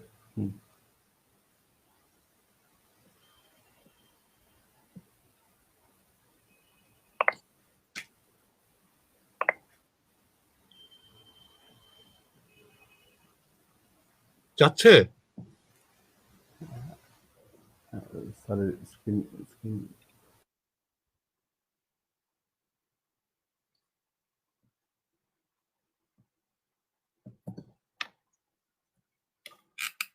যাচ্ছে? হ্যালো, শোনা যাচ্ছে? আপনি যেটা শেয়ার করতে যাচ্ছেন সেই স্ক্রিনটা এখন আমরা পাই নাই স্যার। যাচ্ছে তো, এখানে দিচ্ছে তো, দেখাচ্ছে যাচ্ছে। হ্যাঁ হ্যাঁ রাইট, দেখা যাচ্ছে। হ্যাঁ আসছে। আমি সবাইকে শুভেচ্ছা জানিয়ে বক্তব্য শুরু করছি। শুরুতে একটু প্রলগ। আমি বাদল সাইদ এবং তার টিমের কাজ সম্পর্কে জানি। He is a man of yes to good and not to bad. আমি যখন এই প্রোগ্রামটার একটা একটা একটা একটা অ্যানাউন্সমেন্ট পেলাম ফেসবুকে, আমি সাথে সাথে মনে হয় জোর করে ঢুকেছি এখানে। আমি সাথে সাথে বাদল সাইদকে জানিয়েছি, কারণ about 3.5 decades আমি ছিলাম টিচার, এবং টিচারের এই ইনহেরেন্ট যে একটা কি বলে একটা স্টিমুলাস আমাকে মনে করালো যে এইটা একটা বিরাট প্ল্যাটফর্ম, এখানে আমার উদ্ভট চিন্তাগুলো কিছু ট্রান্সমিট করতে পারে। এবং আমি এটা বলে রাখি, টিচার সম্বন্ধে আমার একটা নিজস্ব ধারণা আছে, why I am a teacher. আমি টিচার এই জন্য মনে করি, আমি প্রতি বছর with each batch of student আমার বয়সটা কিন্তু রিনিউ হয়ে যায়, এক জায়গায় থাকে। আমি যা হতে পারিনি আমার স্টুডেন্টের মাধ্যমে তা হতে পারি। আমরা এমন একটা জায়গায় কাজ করি যেখানে পিক অ্যান্ড টাফ নেই, বস এন্ড নিয়ে নাই, আমরা সবাই একই সমতলে কাজ করি। এন্ড ফাইনালি স্টুডেন্টদের এই জুতার শব্দ গোলমালগুলো আমার কাছে বেস্ট বিথোফেনের চেয়েও বেস্ট অর্কেস্ট্রা বলে মনে হয়। সেজন্য আমি টিচার, সেই জন্য আমি জোর করে ঢুকেছি। এবং thank you Badal Sayeed and your team, you honoured me. আমি বেশিক্ষণ সময় নিব না, আমি মার্চ ফরওয়ার্ডের সাথে একটা জিনিস বলতে চাই, that is important, that Badal Sayeed and his team and everybody had detected. This was the announcement and an editorial of Farid Zakaria on 2000 Newsweek chilo. The 21st century will be the century of change. More things will change in more places in the next 10 years than in the previous 100. Most countries are not ready for this dizzying ride. Certainly not the United States of America. এবং এই শতাব্দীর মধ্যে প্রথম 2 দশকের মধ্যে world order চেঞ্জের দুইটা বিরাট ঘটনা ঘটলো। একটা ঘটলো 9/11 and the second one is COVID-19. And then আমরা এই জিনিসটাই আমাদের মনে হয় মার্চ ফরওয়ার্ডে খুব ইম্পর্টেন্ট হবে, to maintain the evenity, homogeneity. He told German Chancellor, we all live under the same sky, but we don't have the same horizon. আমি মনে করি বাদল this march forward চেষ্টা করবে সবাইকে একটা হরাইজনে আনার জন্য, এবং আমি তার পূর্বাভাস দেখতে পাচ্ছি। আমার ইচ্ছা ছিল, সময় নাই, চট্টগ্রামের একজন বিখ্যাত কবি অধ্যাপক সাকি জিন্নাতের এই কবিতাটা দিয়ে শুরু করব, কিন্তু সময় নেই। আমি শেষের যে লাইনগুলো বলছি, সবকিছু হাতের মুঠোয়, জগৎ সংসার পুরো পৃথিবী, কিছু নেই বাকি, দেখে হাসেন বিধাতা রহস্যময় হাতে। There is a big void and gap.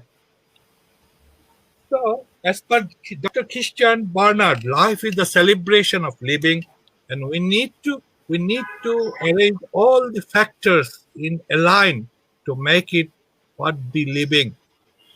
So, today in the morning, I find interesting a revelation by a Facebook friend, Fatima Akhtar.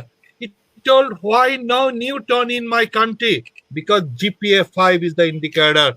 Why no Bill Gates, because out of thousands and thousands students, maybe 2000 or 3000 is selected in the universities based on the marks. Mukhasto Vidyar Ujjal Santan. There is no Einstein. Why? There is no Michael Phillips, no Stephen Hawking, and no Lincoln. Why? If this white যদি বের করা যায়, we can make a change. So we need balancing. যারা আমরা তাদের জন্য coaching করছি, opportunity, potentiality and expectancy. Well, one of my friend of Harvard, he told me in United States only those groups যারা কিছু করতে পারবে না, উদ্যোগী করতে পারবে না, তারাই জব নেয়, গভর্নমেন্ট জব, পাবলিক সার্ভেন্ট তারাই হয়। And you see the state of affairs of the United States যা হচ্ছে, because merit is not there. মেরিটটা হলো সব কোথায় আছে, আমাদের সেই দিকটাও চিন্তা করতে হবে। And therefore I think we need practice of 3 P's. We identify ourselves to be progressive, elements of progressiveness, productive and pragmatic. So how it can be. Now this part is for those aspirants. Everybody need a dream. In the Yahoo headquarters, I find a beautiful theme. Everybody needs a dream at sleep so that that drives him wake up in the morning. So I think everybody should a dream. And in the dream, sky is the limit, but we must be realistic. এই ড্রিমটাকে আমাদের টার্গেটে translate করতে হবে and then roll into a strategy and a path কিভাবে এগোবো and the assorting elements and one thing কথা বারবার বলে আসছে this century আমাদের শেখাচ্ছে good or effective. We have seen so many good people in the past, but they are not effective. So we need a balance between the good and effective. We don't need non-effective good, and that's very important issue. Now, again,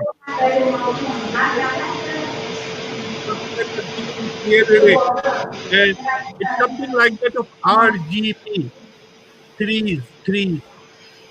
That is red, green, blue. First, they need intellect, the culture of intellect. Then needs an indomitable mindset, and an intuition. Then they need art. They must be responsive to the situation. You see, what is called responsive? চট্টগ্রামের রাস্তাটা কি হলো? একটা জায়গায় ছোট্ট একটা port whole হলো, কেউ দেখবে না, এবং এইটা পোর্ট হোল হইতে হইতে অনেক বড় হলো। Why? Our system is not responsive, and then we need a recoverability. ধাক্কা খাবো, পড়ে যাবো, আবার দাঁড়াবো, which is very nicely expressed by Badal side. And we need to be resilient. And finally, the 3 C's. We need a commitment, we need connectivity, and a company. I think this marching forward is provided to see and guiding in these 3 I's, and they should have to build 3 R's. Now, again, we need something different. I prepared what is called advice, that they need to analyze what they want to do and the fragment into each element, and then dissemination. They must visualize what they want to do and an insight, and that should be semantic enhancement. So that is advice. And then know yourself first. Aptitude is important. কি হতে চাই, কি হতে পারবো, তার aptitude থাকতে হবে. Yes, there are a lot of examples have been given and others, but you know, exception cannot be an exception is not the rule. You know, my friend in Harvard professor, he told that in United States, আমাদের কেউ উপরে নাই নিচে নাই, we maintain a society একটা মালভূমি, সবাই আমরা একই মালভূমি আছে. Then we need to attitude and a mindset. আমার মাইন্ডসেটটা কি হবে, যেটা আমরা সবচেয়ে বেশি সাফার করি মেডিকেল কলেজে, দ্যাট অ্যাটিটিউড মাইন্ডসেট নাই, বাবা মারা ধরে মেডিকেল কলেজে ঢুকাচ্ছে, and then you see the outcome. Then the capability, market and negotiation, assessing. And I recall my father used to tell, the best of worst is better than worst of best. Doctor specialist worst হওয়ার চেয়ে একজন ভালো সোফার, একজন ভালো chef ভালো একটা team. And finally, today I got this interesting from Facebook friend. কখনো ভেঙ্গে বললে নিজেকে একবার বলে নিও, হেরে যাবার জন্য তুমি জানবে. That is very important thing. Well, I'm coming at the end. What is it? You have to work as a leader everywhere. 100% leadership. So, a leader means what? I need to know how to give leadership. I need to have that education, advancement capability, development capability, endowment. We have to mind it. Those guys are target for moving forward. They are adult learners. Adult learners are very difficult to handle. কারণ তারা পাথরের মতো জমে গেছে, তাদের reshape করা difficult. That is very important thing. Adult learner তার যা পছন্দের সেটা নিবে, যা পছন্দের না সেটা নিবে না. So, in another way, leader is defined lead efficiently in effective representation. Well, I'm just at the end. Whenever I find any difficulties in anything and used to tell my student, my favorite Bob Dylan, answer is blowing in the wind. Well, marching forward, all the people involved with it. Well, we need to know how many roads must a man walk down before you call him a man. How many seas must a white dove sail before she sleeps in the sand? Yes, and how many times must the cannonballs fly before they are forever banned? The answer, my friend, is blowing in the wind. The answer is blowing in the wind. We need to motivate them, mold them like that. They should go in what is called looking, preparing their questions and looking for the answers. We are to aid them. And interestingly, I find little bit of analogy. Our poet, আমি চঞ্চলকে নিষ্ঠুরেরও পিয়াসী. And thank you very much, looking forward, and Badal side and everybody for allowing my intrusion as what is called a rider. তস্করের মতো আপনাদের এই holistic gathering assembly. Thank you very much. Badal Syed sir কি কিছু বলবেন? না, অনেক ধন্যবাদ ইমরান ভাই। He is one of the most prominent, not only doctor, he is a researcher also. আসলে ইমরান ভাই এত ব্যস্ত থাকেন যে তাকে আসলে প্রথমে বলার খুব একটা সাহস আমার হয় নাই, কিন্তু আমি পোস্টে দেওয়ার সাথে সাথে দেখলাম যে উনি নিজে আগ্রহ প্রকাশ করলেন এবং সাথে সাথে ওনাকে আমি ফোন করলাম। থ্যাংক ইউ ইমরান ভাই, so kind of you to come here. এবং আমরা আপনার ক্লাসের উপস্থাপনায়, আপনার বক্তব্যের উপস্থাপনায় আসলেই মুগ্ধ। আমরা পরে আপনাকে আলাদাভাবে আপনার সেশনের জন্য আপনাকে বিরক্ত করব। আমাদের ছাত্র, আমাদের শিক্ষার্থীদের উদ্দেশ্যে আপনি বলবেন। ধন্যবাদ ওয়াইদ ভাই, please take you from. Thank you. The motto is clear with all of us, the lowest common multiple, yes to good, not to bad. Thank you sir. সম্ভবত মার্চ ফরওয়ার্ডে এটাই বলতে চাচ্ছে স্যার, যেটা বললেন good and effective. Thank you professor doctor Imran bin Yunus sir, আপনার অসাধারণ সুন্দর বক্তব্যের জন্য এবং আমাদেরকে প্রাণিত করার জন্য আপনাকে বিশেষ করে ধন্যবাদ জানাই। আমি যারা দর্শক শ্রোতা যারা শুনছেন, যারা আজকের আমাদের অনুষ্ঠানের মূল ফোকাস, যাদের উদ্দেশ্যে আমাদের এই প্ল্যাটফর্মের তৈরি এবং এই যে আমরা কথা বলছি, আমাদের সম্মানিত অতিথিরা সময় দিচ্ছেন, কথা বলছেন যাদের উদ্দেশ্যে, তাদেরকে বলি আমাদের একটা বড় সমস্যা আছে। আমরা অনেক সময় বলি জনসংখ্যা is a big problem for Bangladesh, আবার অনেক সময় যে কারাপশন ইজ আওয়ার প্রবলেম, আবার মানে এরকম করে আমরা অনেকগুলো সমস্যার একটা লিস্ট করতে পারি। আমার কাছে মনে হয়েছে my life in coaching saunters in last 14 years, আমি একটা জিনিস দেখেছি, আমার কাছে মনে হয়েছে আমাদের দেশের তরুণ সমাজের বিশেষ করে খুবই গুরুত্বপূর্ণ একটা প্রবলেমের নাম হচ্ছে গাইডলাইন প্রবলেম। তাদের অনেক অশিক্ষা, তাদের অনেক ইনক্যাপাসিটি থাকতে পারে, তাদের অনেক অন্য অসুবিধা থাকতে পারে, ফিনান্সিয়াল সমস্যা থাকতে পারে।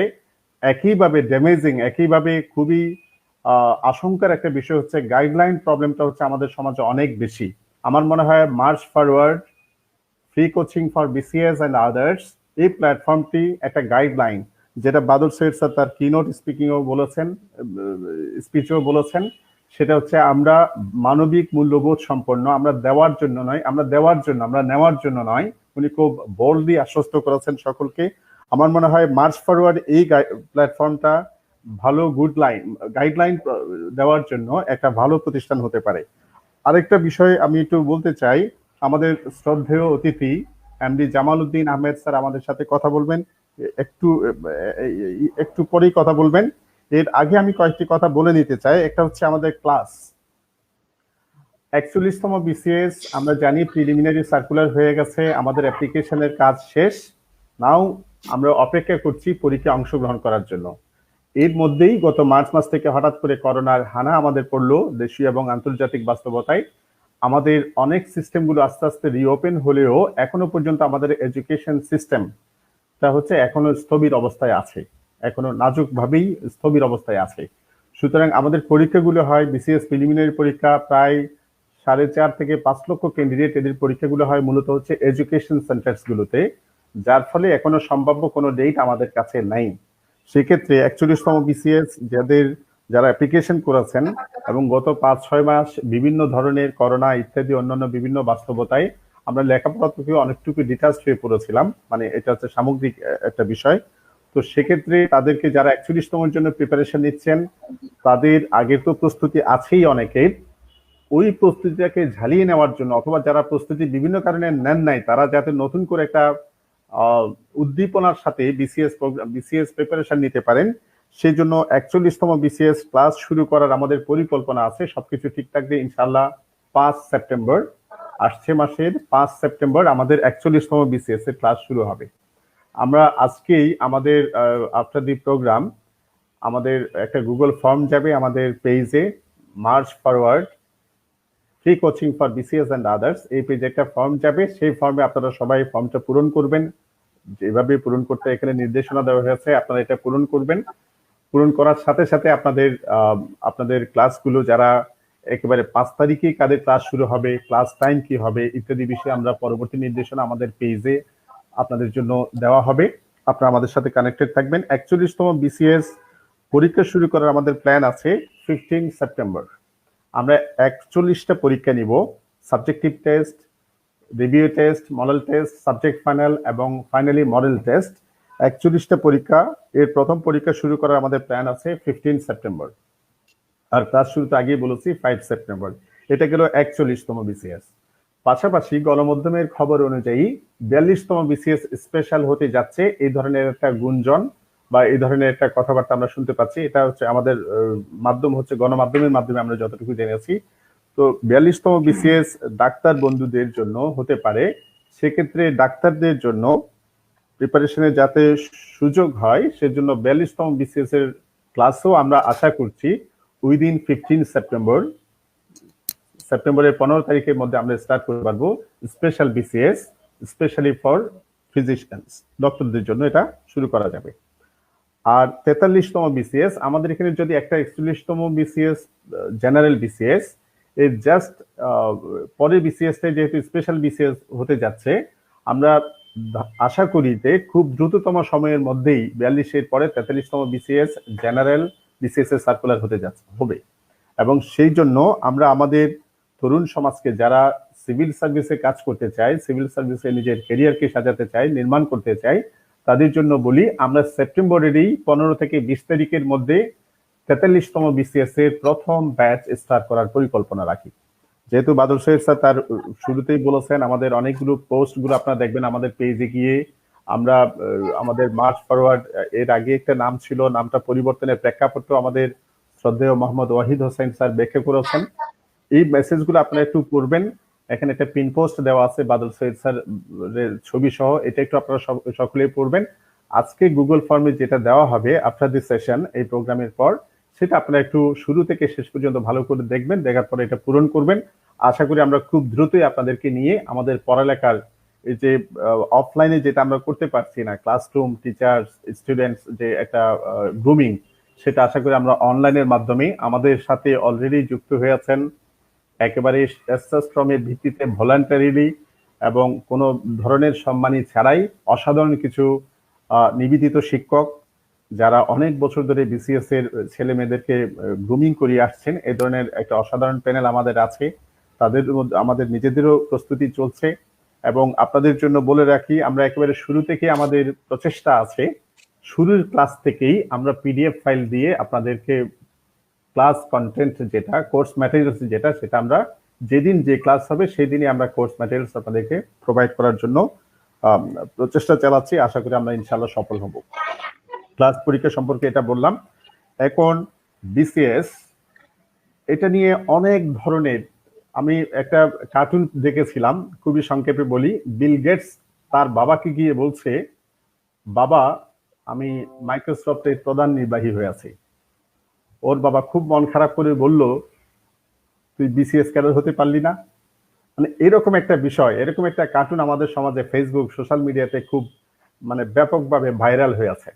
তার মানে হচ্ছে আমাদের সমাজের ছেলে মেয়েদের জন্য, আমাদের এখানে তো এমনি কর্মক্ষেত্র খুব বেশি পরিসরটা খুব বেশি ব্যাপ্ত নয়, সেক্ষেত্রে সিভিল সার্ভিস, তার উপর বিভিন্ন কারণে সামাজিক মর্যাদা, উন্নত বেতন, ভালো একটা কেরিয়ার, সবকিছু মিলে বিসিএস এর প্রতি আমাদের তরুণ সমাজের আগ্রহটা মানে অত্যন্ত ব্যাপক। এটা কেন এবং আসলে সিভিল সার্ভিসের ক্যারিয়ারটা কেমন হয় সেই বিষয়ে আমাদের এখানে বলার জন্য সবচেয়ে উপযুক্ত ব্যক্তিটি আজকে উপস্থিত আছেন, আমাদের শ্রদ্ধেয় MD Jamal Uddin Ahmed sir. Sir কি শুনতে পাচ্ছেন আমাকে? হ্যাঁ, শুনতে পাচ্ছি। স্যার প্লিজ আমাকে আপনি যদি বলতেন। জি স্যার। ধন্যবাদ ওবায়দুল্লাহ। এখানে অনেক গুণীজন আমাদের সাথে আছেন, সবাইকে শ্রদ্ধা জানাচ্ছি এবং যারা শুনছেন সবাইকে সালাম ও শুভেচ্ছা। আসলে দীর্ঘক্ষণ কথা হয়েছে, বিদগ্ধ মানুষগুলো চমৎকার কিছু কথাবার্তা বলেছেন। আমি নিজেও ঋদ্ধ হয়েছি, সমৃদ্ধ হয়েছি এই বক্তব্যগুলো শোনার মাধ্যমে। আসলে জানার সীমানা কখনোই নির্দিষ্ট নয়, তাই আজকের সন্ধ্যাটি আমার জন্য খুব গুরুত্বপূর্ণ, খুব মূল্যবান। একটি কথা বরাবরই আলোচিত হয়েছে, কথাবার্তায় বারবার এসছে, ভালো মানুষ হওয়া, ভালো মানুষ তৈরি করা, ভালো মানুষ চাওয়া। ভালো মানুষ কেন প্রয়োজন, কেন ভালো মানুষ আমাদের প্রয়োজন? অনেক লম্বা ফিরিস্তি, অনেক কারণ হয়তো অনেকেই নির্দেশ করবেন, বলবেন, কিন্তু আমার দিক থেকে যেটি বলার সেটি হচ্ছে যে আসলে আমরা কিছু আনন্দিত মানুষ চাই, আনন্দ আহরণ করবে এমন মানুষ চাই। কেমন তোর আনন্দ? রবীন্দ্রনাথ যেটিকে বলেছেন অলৌকিক আনন্দ। এই অলৌকিক আনন্দটি হচ্ছে সাধারণভাবে বলতে গেলে এমনটি যে একটি শিশু যখন হাসে, আমরা তাদেরকে যে অপার আনন্দ লাভ করি সেটিকে সুনির্দিষ্টভাবে সংজ্ঞায়িত করা কঠিন। একটি ফুল যখন দেখি তখন ভেতর থেকে যে আনন্দের উচ্চারণ ঘটে সেটিকে আসলে সংজ্ঞায়িত করা কঠিন। এটিকে আমরা অলৌকিক আনন্দ বলতে পারি। এবং রবীন্দ্রনাথ এভাবে বলেছেন যে অলৌকিক আনন্দের ভার বিধাতা দিয়েছেন যারে বক্ষে তার বেদনা অপার। এখন যার বক্ষে বেদনা অপার সেই অলৌকিক আনন্দ পাবার ভার পেয়েছে। আজকে সন্ধ্যা থেকে অনেক কাজের ফিরিস্তি পেয়েছি, পে ইট ফরওয়ার্ড, অনেস্ট, প্যারেন্ট লাউঞ্জ। আজকের যে কাজটির শুভ সূচনা হচ্ছে সেটি, এ ধরনের অনেকগুলো কাজ যে হচ্ছে, এটি কেন হচ্ছে, কোন তাড়না থেকে হচ্ছে?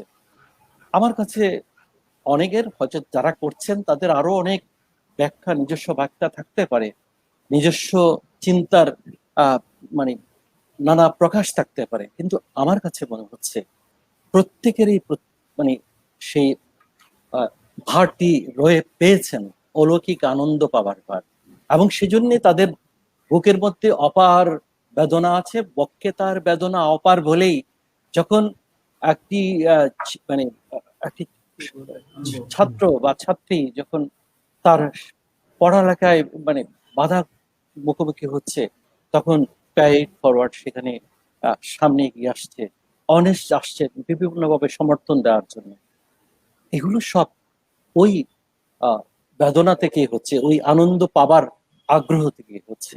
তাই আমার মনে হয় আমরা এই আনন্দকে আরো একটু বিস্তার যদি ঘটাতে পারি, এই অলৌকিক আনন্দকে যদি আরো একটু বিস্তার ঘটাতে পারি এবং বেদনাবোধ সম্পন্ন মানুষ যদি তৈরি করতে পারি, তাহলে বোধহয় একটা সাফল্য ঠিকানা আমরা খুঁজে নিতে পারবো।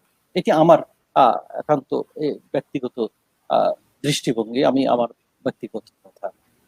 আজকে বিসিএস নিয়ে যে কথাগুলো এসছে এবং একটি মানে কৌতুকের উল্লেখ হয়েছে, ওবায়দুল্লাহ বলেছেন, আসলে আমি এটিকে ইতিবাচক ভাবে দেখতে চাই।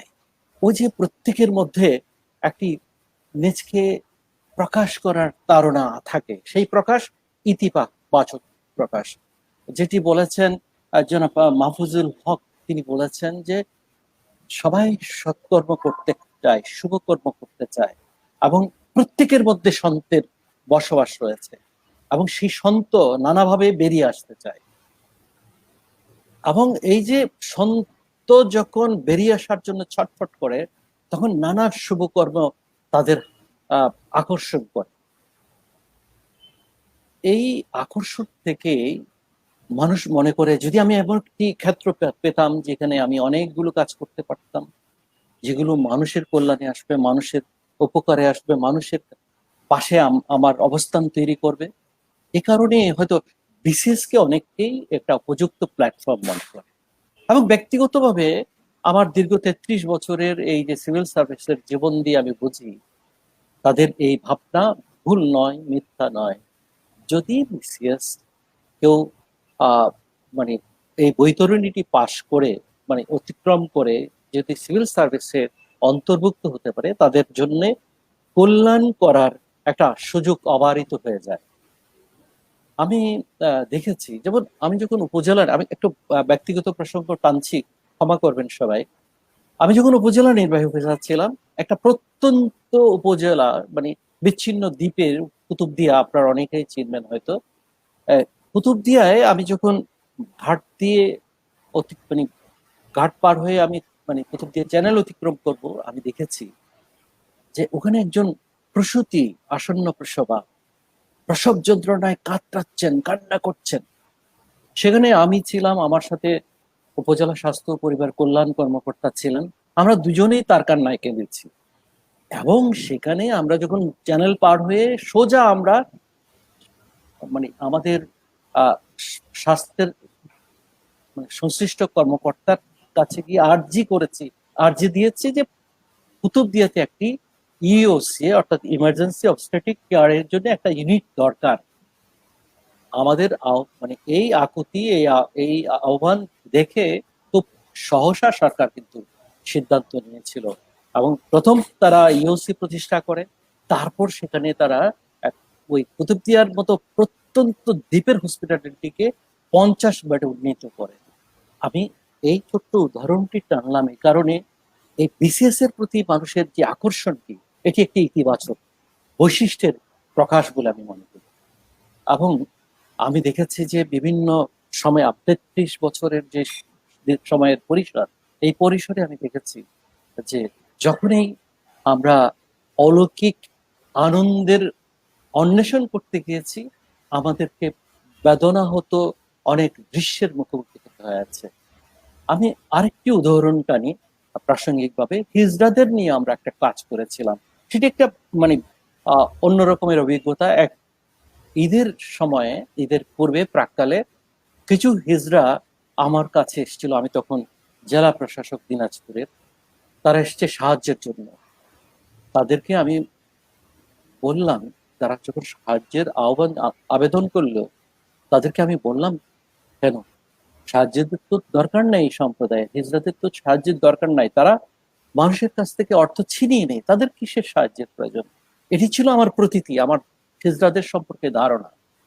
কিন্তু হিজড়ারা আমাকে বলল, মুখটা ম্লান করে, তো অনেকটা মুখটা কালো করে, তাদের একজন বলল, স্যার, জন্মের পরে মা বাবা আমাদেরকে পরিত্যাগ করে, তারপরে ভাই বোন আত্মীয় স্বজন কেউ আমাদেরকে পরিচয় দেয় না, আমাদেরকে স্বীকার করে না, আমরা কোথাও মানে চাকরি পাই না, আমাদেরকে কেউ চাকরি দেয় না, আমরা যদি কোনো ব্যবসা শুরু করি সেখান থেকে কেউ সওদা কিনে না, তাহলে আমরা কি করবো? আমরা কি মরে যাব? আমরা কি বাঁচবো না? এটি একটি শিক্ষা আমি পেয়েছিলাম ওই হিজড়ার কাছ থেকে। আমার মানে দীর্ঘদিনের একটা ভুল মানে গুড়ি গুড়ি হয়ে ভেঙে গিয়েছিল এবং তাৎক্ষণিকভাবে আমার মনে হয়েছিল আমার কিছু করার আছে। দীর্ঘ ঘটনা, অনেক লম্বা ঘটনা আছে। শেষ কথা এটি, তাদের জন্য একটা চমৎকার আবাসন হয়েছে, তাদের জীবিকা নির্বাহের জন্য নানান কাজ আমরা করার চেষ্টা করেছিলাম। এক ঈদে আমরা তাদের সেই আবাসনে গিয়েছিলাম। আমরা আমার সাথে সদরের এমপি সাহেব ছিলেন, তো অনেক মানুষ, তাদেরকে দেখতে গিয়েছি। ফিরে আসার প্রাককালে একজন হিজড়া নাদুস নুদুস দেখতে, চমৎকার মানে সুদর্শন, এসে আমাকে বলল, স্যার আপনাকে একটু সালাম করি পায়ে ধরে। আমি বললাম, কেন কেন? হঠাৎ মুখ থেকে এটা বেরিয়ে এলো। তো আমি বললাম, সে বলল যে স্যার, ঈদের দিন মা বাবাকে সালাম করে, আমাদের তো মা বাবা নাই। আমার মনে হলো এর চেয়ে বড় প্রাপ্তি আমার জীবনে আর হয়। সুতরাং ওই যে বললাম, অলৌকিক আনন্দের ভার বিধাতা দিয়েছেন যারে, বক্ষে তার বেদনা অপার।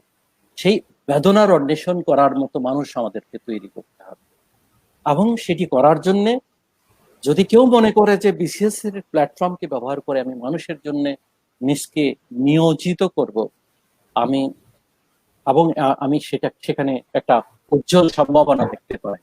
তাকে দিয়ে ওই যে মানে বাদল স্যার যে পরিবর্তনগুলোর কথা বলছেন, আমাদের বিদগ্ধ মানুষগুলো যে পরিবর্তনের আকাঙ্ক্ষা করছেন, সেটি সম্ভব হয়ে ওঠে। এখন বিসিএস করার জন্য একটা পরীক্ষা দিতে হয়, অনেক ধরনের আসলে প্রতিযোগিতামূলক পরীক্ষা হয়, প্রত্যেকটা নিয়োগেই প্রতিযোগিতা হয়। এখন বিসিএস পরীক্ষার পরিসর বৃদ্ধি পেয়েছে, অনেক বড় হয়ে গেছে। এখন বাংলাদেশের প্রায় সকল প্রথম এবং দ্বিতীয় শ্রেণীর নিয়োগের কিন্তু প্রবেশ পথ হচ্ছে বিসিএস পরীক্ষা। তাই এটি অত্যন্ত গুরুত্বপূর্ণ, এবং এই গুরুত্বপূর্ণ বিষয়ে এরকম একটি কাজের সূচনা করার জন্য আমি বাদল স্যার এবং তার টিমের সকল সদস্যকে আমার পক্ষ থেকে শুধু ধন্যবাদ দিয়ে খাটো করবো না, কৃতজ্ঞতা জানাবো। কৃতজ্ঞতা জানাবো এই কারণে যে যারা এই ক্লাসগুলো করবেন, যারা এখানে অংশগ্রহণ করবেন, তারা সবাই যে পরীক্ষার বৈতরণী পার হয়ে মানে ওই যে নিয়োগে মানে নিয়োগের মাধ্যমে সরকারি কর্মভুক্ত হয়ে যাবেন, এটি আমি মনে করি না। তবে তারা এই সুন্দর চর্চাগুলোর মাধ্যমে পরিপূর্ণ মানুষে পরিণত হবেন বলে আমি বিশ্বাস করি। জীবনের ধন কিছুই যায় না ফেলা। কখন অনেকেই বলে যে মানে যেখানে দেখিবে ছায় পুরাইয়া দেখো তাই। আমি বলি না, জীবনের পথে পথে কিন্তু কোথাও কোনো ছায় নেই, সবগুলো হচ্ছে মানে কোথাও স্বর্ণ, কোথাও রৌপ্য, কোথাও ব্রোঞ্জ, মানে নানান রকমের কয়েন পড়ে আছে। জীবন পথে চলার জন্য কখন কোন কয়েনটি দরকার হবে আমরা জানি না, কিন্তু যদি এগুলো আমাদের সংগ্রহে থাকে, দেখা যাবে সেটি কোনো না কোনো ভাবে জীবনের পথে বিপথে কাজে লেগে গেছে। ছোটকাল থেকে আমরা আমাদের কিছু বন্ধু বান্ধব মিলে আমরা সাহিত্যের চর্চা করতাম। তো আজকে অনেকদিন আগে আমার এক বন্ধু বললেন, তুমি তো একসময় সাহিত্য চর্চা করতে, সেটি তো আর এক হলো না। তো আমি বললাম, দেখো, আমার সাহিত্য চর্চার ফলে রবীন্দ্রনাথের যে মানে বলা কথা যে মানে তার সোনার তরীর সোনার দান আমার হয়নি ঠিকই, কিন্তু গোলার দান হয়েছে। গোলার দান এই অর্থে যে আমি এই যে চর্চাগুলো করেছিলাম, তার ফলে হয়তো আমি বিসিএস এর বৈতরণী পার করেছি, এবং তা দিয়ে আমি করে কেটে খেতে পারছি। আমার জীবন অন্তত জীবিকা নির্বাহ আমি হয়তো করতে পেরেছি। আমি বলতে চাই যে হয়তো সবকিছু সব কাজে লাগবে না, কিন্তু কোনো কিছু কোনো না কোনো কাজে লাগবে। এই উদ্দেশ্যকে সামনে রেখে যদি আমরা নিবিষ্ট চিত্তে এই চর্চার মধ্যে নিজকে ব্যাপৃত করি, আমরা অংশগ্রহণ করি, যারা তরুণ তাদের উদ্দেশ্যে বলছি, আমি বুকে হাত দিয়ে বলতে পারি সবাই লাভবান হবেন, সবাই নিজকে সমৃদ্ধ করতে পারবেন। আর সাফল্যের কথা নিয়ে যদি কিছু বলা, সফলতার আমি মনে করি রহস্যটা হচ্ছে, বাদল স্যার বরাবর বলেন, আমি তার বিভিন্ন পোস্টে যেটি দেখেছি, সেটা হচ্ছে সাফল্যের রহস্য হচ্ছে পরিশ্রম। শুধু পরিশ্রম, এবং পরিশ্রম দিয়ে অজয়কে জয় করা যায়, অগম্যে গমন করা যায়, এবং আমি বলি যা কিছু অসম্ভব বলা হয় সেটিকেও সম্ভব করে তোলা যায়। আমি অনেককে দেখেছি শুধুমাত্র স্বপ্নকে ভিত্তি করে একেবারে মানে শূন্য থেকে মহাশূন্যে মানে উঠে গেছেন, এরকম অনেককে দেখেছি। আর খুব বেশি মানে সফল ছাত্রকে হওয়া দরকার আছে। আমি আজকে কর্মজীবন আমার শেষ হয়েছে, আমার ব্যাচের মধ্যে আমি নিজকে মানে প্রকাশ করছি বলে আমি মার্জনা যাচ্ছি, আবারও 600 জন ছিল আমার ব্যাচের মানে মোট নিয়োগ প্রাপ্ত। ওর মধ্যে প্রায় 45 জনের মতো সচিব পর্যায়ে উন্নীত হয়েছেন। আমি আপনাদের সকলেরই মানে শুভকামনা নিয়ে ওই পর্যায়ে গিয়েছি, কিন্তু আমি কখনো আমার কোনো পরীক্ষায় আমি প্রথম শ্রেণী পাই।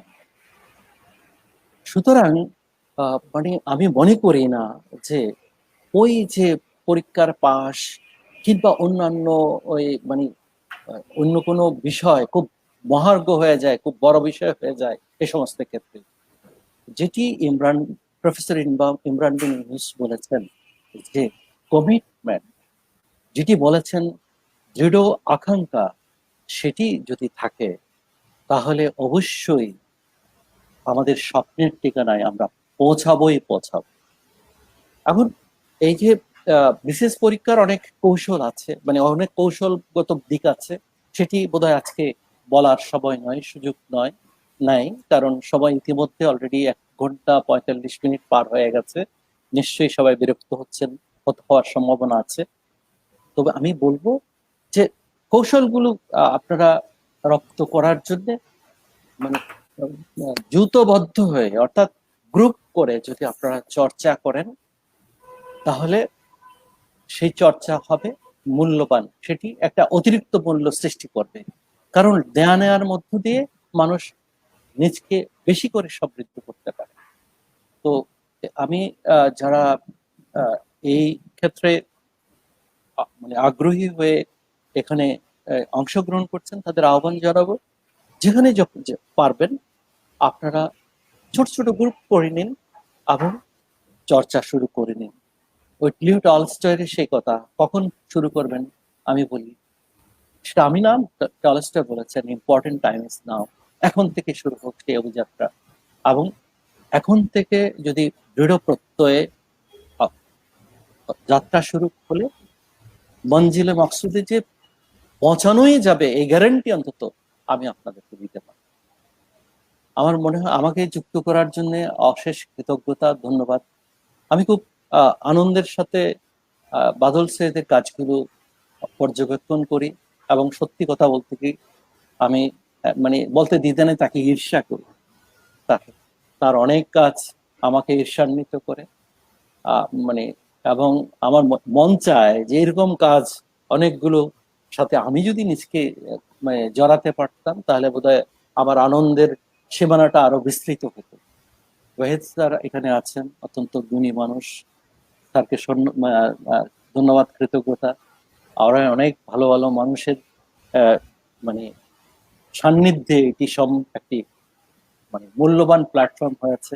আমাদের একটা মানে ইয়ে আছে যে এক জামানা সোবতে বা আউলিয়া বেহতেরে সাত সালে তাআতেরিয়া, অর্থাৎ এক মুহূর্ত যদি গুণী মানুষের সান্নিধ্যে যাওয়া যায় তাহলে 100 বৎসরের ইবাদতের চেয়ে সেটি শ্রেষ্ঠ। তো অনেকগুলো গুণী মানুষের সান্নিধ্য এই প্ল্যাটফর্ম দিচ্ছে, এটিও আমাদের জন্য একটা বিশাল ইবাদতের দরজা উন্মুক্ত করছে বলে আমি বিশ্বাস করি। আমাকে মানে এই যে সুযোগ দেওয়া হলো, আবারও ধন্যবাদ, আবারও কৃতজ্ঞতা। যদি আমার প্রতি কোনো প্রশ্ন থাকে, আমার ফেসবুক পেজ হচ্ছে জামাল উদ্দিন আহমেদ, এটিতে আপনারা মানে এখানে সংশ্লিষ্ট হয়ে কোনো প্রশ্ন থাকলে করতে পারেন, কোনো কাজে যদি আমাকে প্রয়োজন হয় লাগাতে পারেন। এবং আমি মনে করি যে যত মানে মানুষের কাজে লাগবো তত আমি নিজে সমৃদ্ধ হব, তত বেশি। মানুষের কাজে না লাগলে মানুষের মানে ব্যক্তি জীবনের কোনো মূল্য নাই। পৃথিবীতে অনেক মানুষ পাওয়া যাবে সারা জীবন কিছুই করেনি, কিন্তু অনেক বালককেও আমি দেখেছি বিশাল বিশাল কর্মে নিজকে একেবারে দীপ্যমান সূর্যের কাছাকাছি নিয়ে গেছে। মানুষ কর্মেই সবকিছু মানে অর্জন করতে পারে। আমি সেই কর্মযোগ গিয়ে নিজকে দেখতে চাই, আপনাদেরও দেখতে চাই। সামনের দিনগুলো হোক আরো সুন্দর, আরো উজ্জ্বল, এবং সাফল্য অবশ্যই ইনশাল্লাহ আসবেই। ধন্যবাদ সকলকে। অসাধারণ স্যার, অসাধারণ, খুবই উপভোগ করেছি আপনার বক্তব্য। আমার মনে হয় যারা এই প্রায় 1 ঘন্টা 45 মিনিটের আলোচনা শুনে যারা অপেক্ষা করেছিলেন তাদের অপেক্ষা সার্থক হয়েছে। আমি নিজে খুব হোস্ট হিসেবে থেকে আপনার বক্তব্য আমি চাচ্ছি এটা আরো দীর্ঘায়িত করেন। তো যাই হোক, আমার মনে হয় স্যার আমরা ভবিষ্যতে আপনাকে এককভাবে এনে আপনার কাছ থেকে আরো শুনতে পারবো। আমাদের তরুণ তরুণীদের জন্য আমরা আপনার বক্তব্য, আপনার অভিজ্ঞতা, আপনার এই আলোকদীপ্ত যে দিক নির্দেশনা সেইগুলো সম্পর্কে তাদেরকে জানাতে পারবো। স্যার, আপনার সাহিত্য চর্চা বৃথা যায় নাই, এটা প্রমাণ হচ্ছে আজকে যারা আপনার বক্তব্য শুনেছে তারা বুঝতে পারছে আপনার সাহিত্য চর্চা আসলেই ইফেক্টিভ, কাজে এসেছে। প্লাস হচ্ছে যারা শুনছেন, বিশেষ করে দর্শক শ্রোতা, তাদের জন্য বলি, বর্তমান বাংলাদেশ সরকার মাদক মুক্ত করার জন্য সারা বাংলাদেশে যে ব্যাপক অভিযান শুরু করেছেন, এটার নেতৃত্বে ছিলেন আমাদের আজকের শ্রদ্ধেয় এমডি জামাল উদ্দিন আহমেদ স্যার। তিনি বাংলাদেশকে মাদক মুক্ত করার জন্য ব্যাপক এই অভিযান এই পর্বের নেতৃত্ব দিয়েছিলেন, শুরু করেছেন, যেটা এখনো চলমান আছে। তো আসলে এই স্যারের বক্তব্যের পরে কথা বলা খুবই কঠিন। স্যার, খুবই মুগ্ধ, আপনাকে অভিনন্দন জানাচ্ছি, শুভেচ্ছা জানাচ্ছি। আজকে আমাদের আলোচনার একেবারে শেষ প্রান্তে আমরা চলে আসছি। আমরা প্রত্যেকের বক্তব্যই শুনেছি, আলহামদুলিল্লাহ। এটা খুব ভালো যে কোনো ইলেকট্রিসিটি, কোনো ডিস্টার্ব ছাড়াই আমরা এই কাজটা শেষ মুহূর্ত পর্যন্ত টেনে আনতে পেরেছি, শুক্রিয়া। এখন আমাদের আজকের এই আলোচনার সমাপনী দেওয়ার জন্য এবং বাদল স্যারকে বিশেষ করে বলবো, আমাদের অনেকেই আমাদেরকে মেসেজ এবং কমেন্টে বলেছেন আপনার মুখ থেকে ওরা শুনতে পারে না, বিভিন্ন কারণে ওরা একটু দেরিতে প্রবেশ করার কারণে। আপনি যদি একটু বলতেন এবং আপনার বলার মধ্য দিয়ে আমাদের আজকের এই opening session, March forward, free coaching for BCS and others, সকলের জন্য ফ্রি কোচিং, একটু বলে রাখি, আমাদের আগামী মাসের আমরা 15 সেপ্টেম্বরের মধ্যে প্রাথমিক শিক্ষকদের যে নিয়োগের জন্য কোচিং, প্রাথমিক শিক্ষক হিসেবে যারা প্রাথমিক বিদ্যালয়ে যারা সহকারী শিক্ষক হিসেবে নিয়োগ পেতে চান, যেটা আগামী অক্টোবরে একটা বড় 40,000 শিক্ষক নিয়োগের একটা বড় সার্কুলার হওয়ার বিষয় আসছে গণমাধ্যমে, আমরা সেটা নিয়েও কোচিংটা শুরু করতে চাই 15 সেপ্টেম্বর থেকে। আপনারা আশা করি সাথে থাকবেন। আমরা তাদের জন্য একটা ফর্ম ছাড়বো, আপনারা আশা করি আমাদের পেজে সংশ্লিষ্ট থেকে এটা পাবেন। জামাল উদ্দিন স্যারের প্রতি বিশেষ কৃতজ্ঞতা, উনি এখানে অনেকেই লিখেছেন জামাল স্যারের বক্তব্যে তারা খুবই অনুপ্রাণিত, তারা খুবই খুশি, এবং স্যার কিন্তু নিজের ফেসবুক আইডি দিয়েছেন, যারা ইচ্ছুক তারা স্যারের সাথে কানেক্ট থাকতে পারবেন। আমি শ্রদ্ধেয় বাদল সৈয়দ স্যার, আজকে মার্চ ফরওয়ার্ড এটার স্বপ্নদ্রষ্টা, এটার প্রতিষ্ঠাতা, অন্যান্য অনেক মানবিক সত্তার মতোই, পেইড ফরওয়ার্ড, অনেস্ট, প্যারেন্টস নামদের মতোই, বা এগুলোর চেয়েও হয়তো ছাড়িয়ে যাবে ইনশাআল্লাহ মার্চ ফরওয়ার্ড। সেই বিষয়ে তার সমাপনী বক্তব্য দেওয়ার জন্য আমি বিনীত অনুরোধ করছি শ্রদ্ধেয় Badal Syed sir, commissioner of taxes এবং founder March forward free coaching for BCS and others, Badal Syed sir. ধন্যবাদ। আসলে গুরুজনরা এবং অত্যন্ত গুণী মানুষেরা এত কিছু বলার পর আসলে আমার খুব বেশি বলার নেই, আমি কয়েক মিনিটে শেষ করি। তাদের বক্তব্য আমাকে এত বেশি মুগ্ধ করেছে যে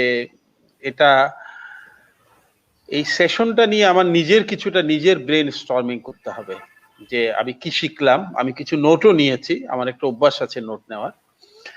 যাই হোক, যেহেতু শেষ করতে হবে, আমি একটি কথা বলি। আমাদের দেশের তরুণরা কিংবা সারা বিশ্বের তরুণরা কিন্তু একটি কমন অভিযোগ করেন। অভিযোগটি হচ্ছে যে আমাদের সুযোগ নেই, আমাদের অলিঙ্ক চ্যালেঞ্জ। সুযোগ সব নিয়ে নিচ্ছেন যারা প্রতিষ্ঠিত, তারা, আমাদের তো কিছু করার সুযোগ নেই। সুযোগ সব ওয়াহেদ স্যার নিয়ে নিচ্ছেন, সুযোগ সব জামাল স্যার নিয়ে নিচ্ছেন, সুযোগ সব বাদল সৈয়দ স্যার নিয়ে নিচ্ছেন, ব্যবসা সব মাহফুজ সাহেব নিয়ে নিচ্ছেন। হ্যাঁ, তাহলে আমরা কি করব? আমরা কোথায় যাব? তাদের উদ্দেশ্যে আমি বলি, তরুণদের চ্যালেঞ্জ কখন ছিল না? 500 বছর আগেও ছিল, বর্তমানেও আছে, 500 বছর পরেও থাকবে। দ্বিতীয় প্রশ্নটা হচ্ছে, এই যে ওয়াহেদ স্যার, জামাল স্যার, বাদল সৈয়দ কিংবা মাহফুজ স্যার, ওনারা তো ম্যাটারনিটি ওয়ার্ড থেকে এসে আজকে সচিব হন নাই, ম্যাটারনিটি ওয়ার্ড থেকে এসে জাম্প করে গিয়ে ইকোনমিক মিনিস্টার হন নাই, ইকুইটির মালিক হন নাই। তারুণ্য তো তাদেরও পার হতে হয়েছে, তরুণ বয়সের চ্যালেঞ্জ তো তাদেরও পার হতে হয়েছে। সেই চ্যালেঞ্জটা পার হতে পেরেছেন বলেই কিন্তু তারা আজকে এই পর্যায়ে এসছেন। আপনারাও যদি চ্যালেঞ্জটা পার করতে পারেন, আপনারাও এই পর্যায়ে আসবেন। প্রতিটা চ্যালেঞ্জ অতিক্রম করতে পারা মানে, প্রত্যেকটা অভিযোগ অতিক্রম করতে পারা মানে এক একটা অর্জন। এবং এটার জন্য একটা সিম্পল ট্রিক, আমার নিজের একটা ট্রিক আমি বলি, যেটা আপনাদের কাজে রাখতে পারে। যারা বিসিএস দিবেন, যারা ব্যাংকে পরীক্ষা দিবেন, যারা স্কুলে পরীক্ষা দিবেন, যারা উদ্যোক্তার জন্য লড়াই করবেন, তাদের সবার জন্য কমন ট্রিক। সেটা একটু উদাহরণ দিয়ে বলি।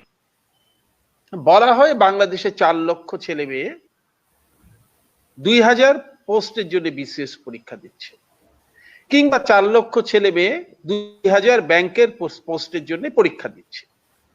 আমি বলি না, 4 লক্ষ দিচ্ছে না। কয়েকদিন আগে আমি প্রথম আলোর একটা প্রোগ্রামে এটা বলে এসেছিলাম, পরীক্ষা দিচ্ছে 40,000। কেন, কিভাবে 40,000 পরীক্ষা দিচ্ছে? কারণ যে 4 লক্ষ ছেলে মেয়ে পরীক্ষা দিচ্ছে, এর মধ্যে সিরিয়াসলি পরীক্ষা দেয় 10%, আর 90% কিন্তু আগেই ওয়াকওভার দিয়ে দেয়। কেউ চিন্তা করে আমার চাকরি হবে না, কেউ চিন্তা করে আমি আগামীবার দিব, কেউ চিন্তা করে বন্ধুর সাথে যাওয়ার জন্য যাচ্ছি, আগামীবার প্রস্তুতি নিয়ে দেয়। 90% বিলং টু দিস গ্রুপ, আর 10% সিরিয়াসলি পরীক্ষা দেয়।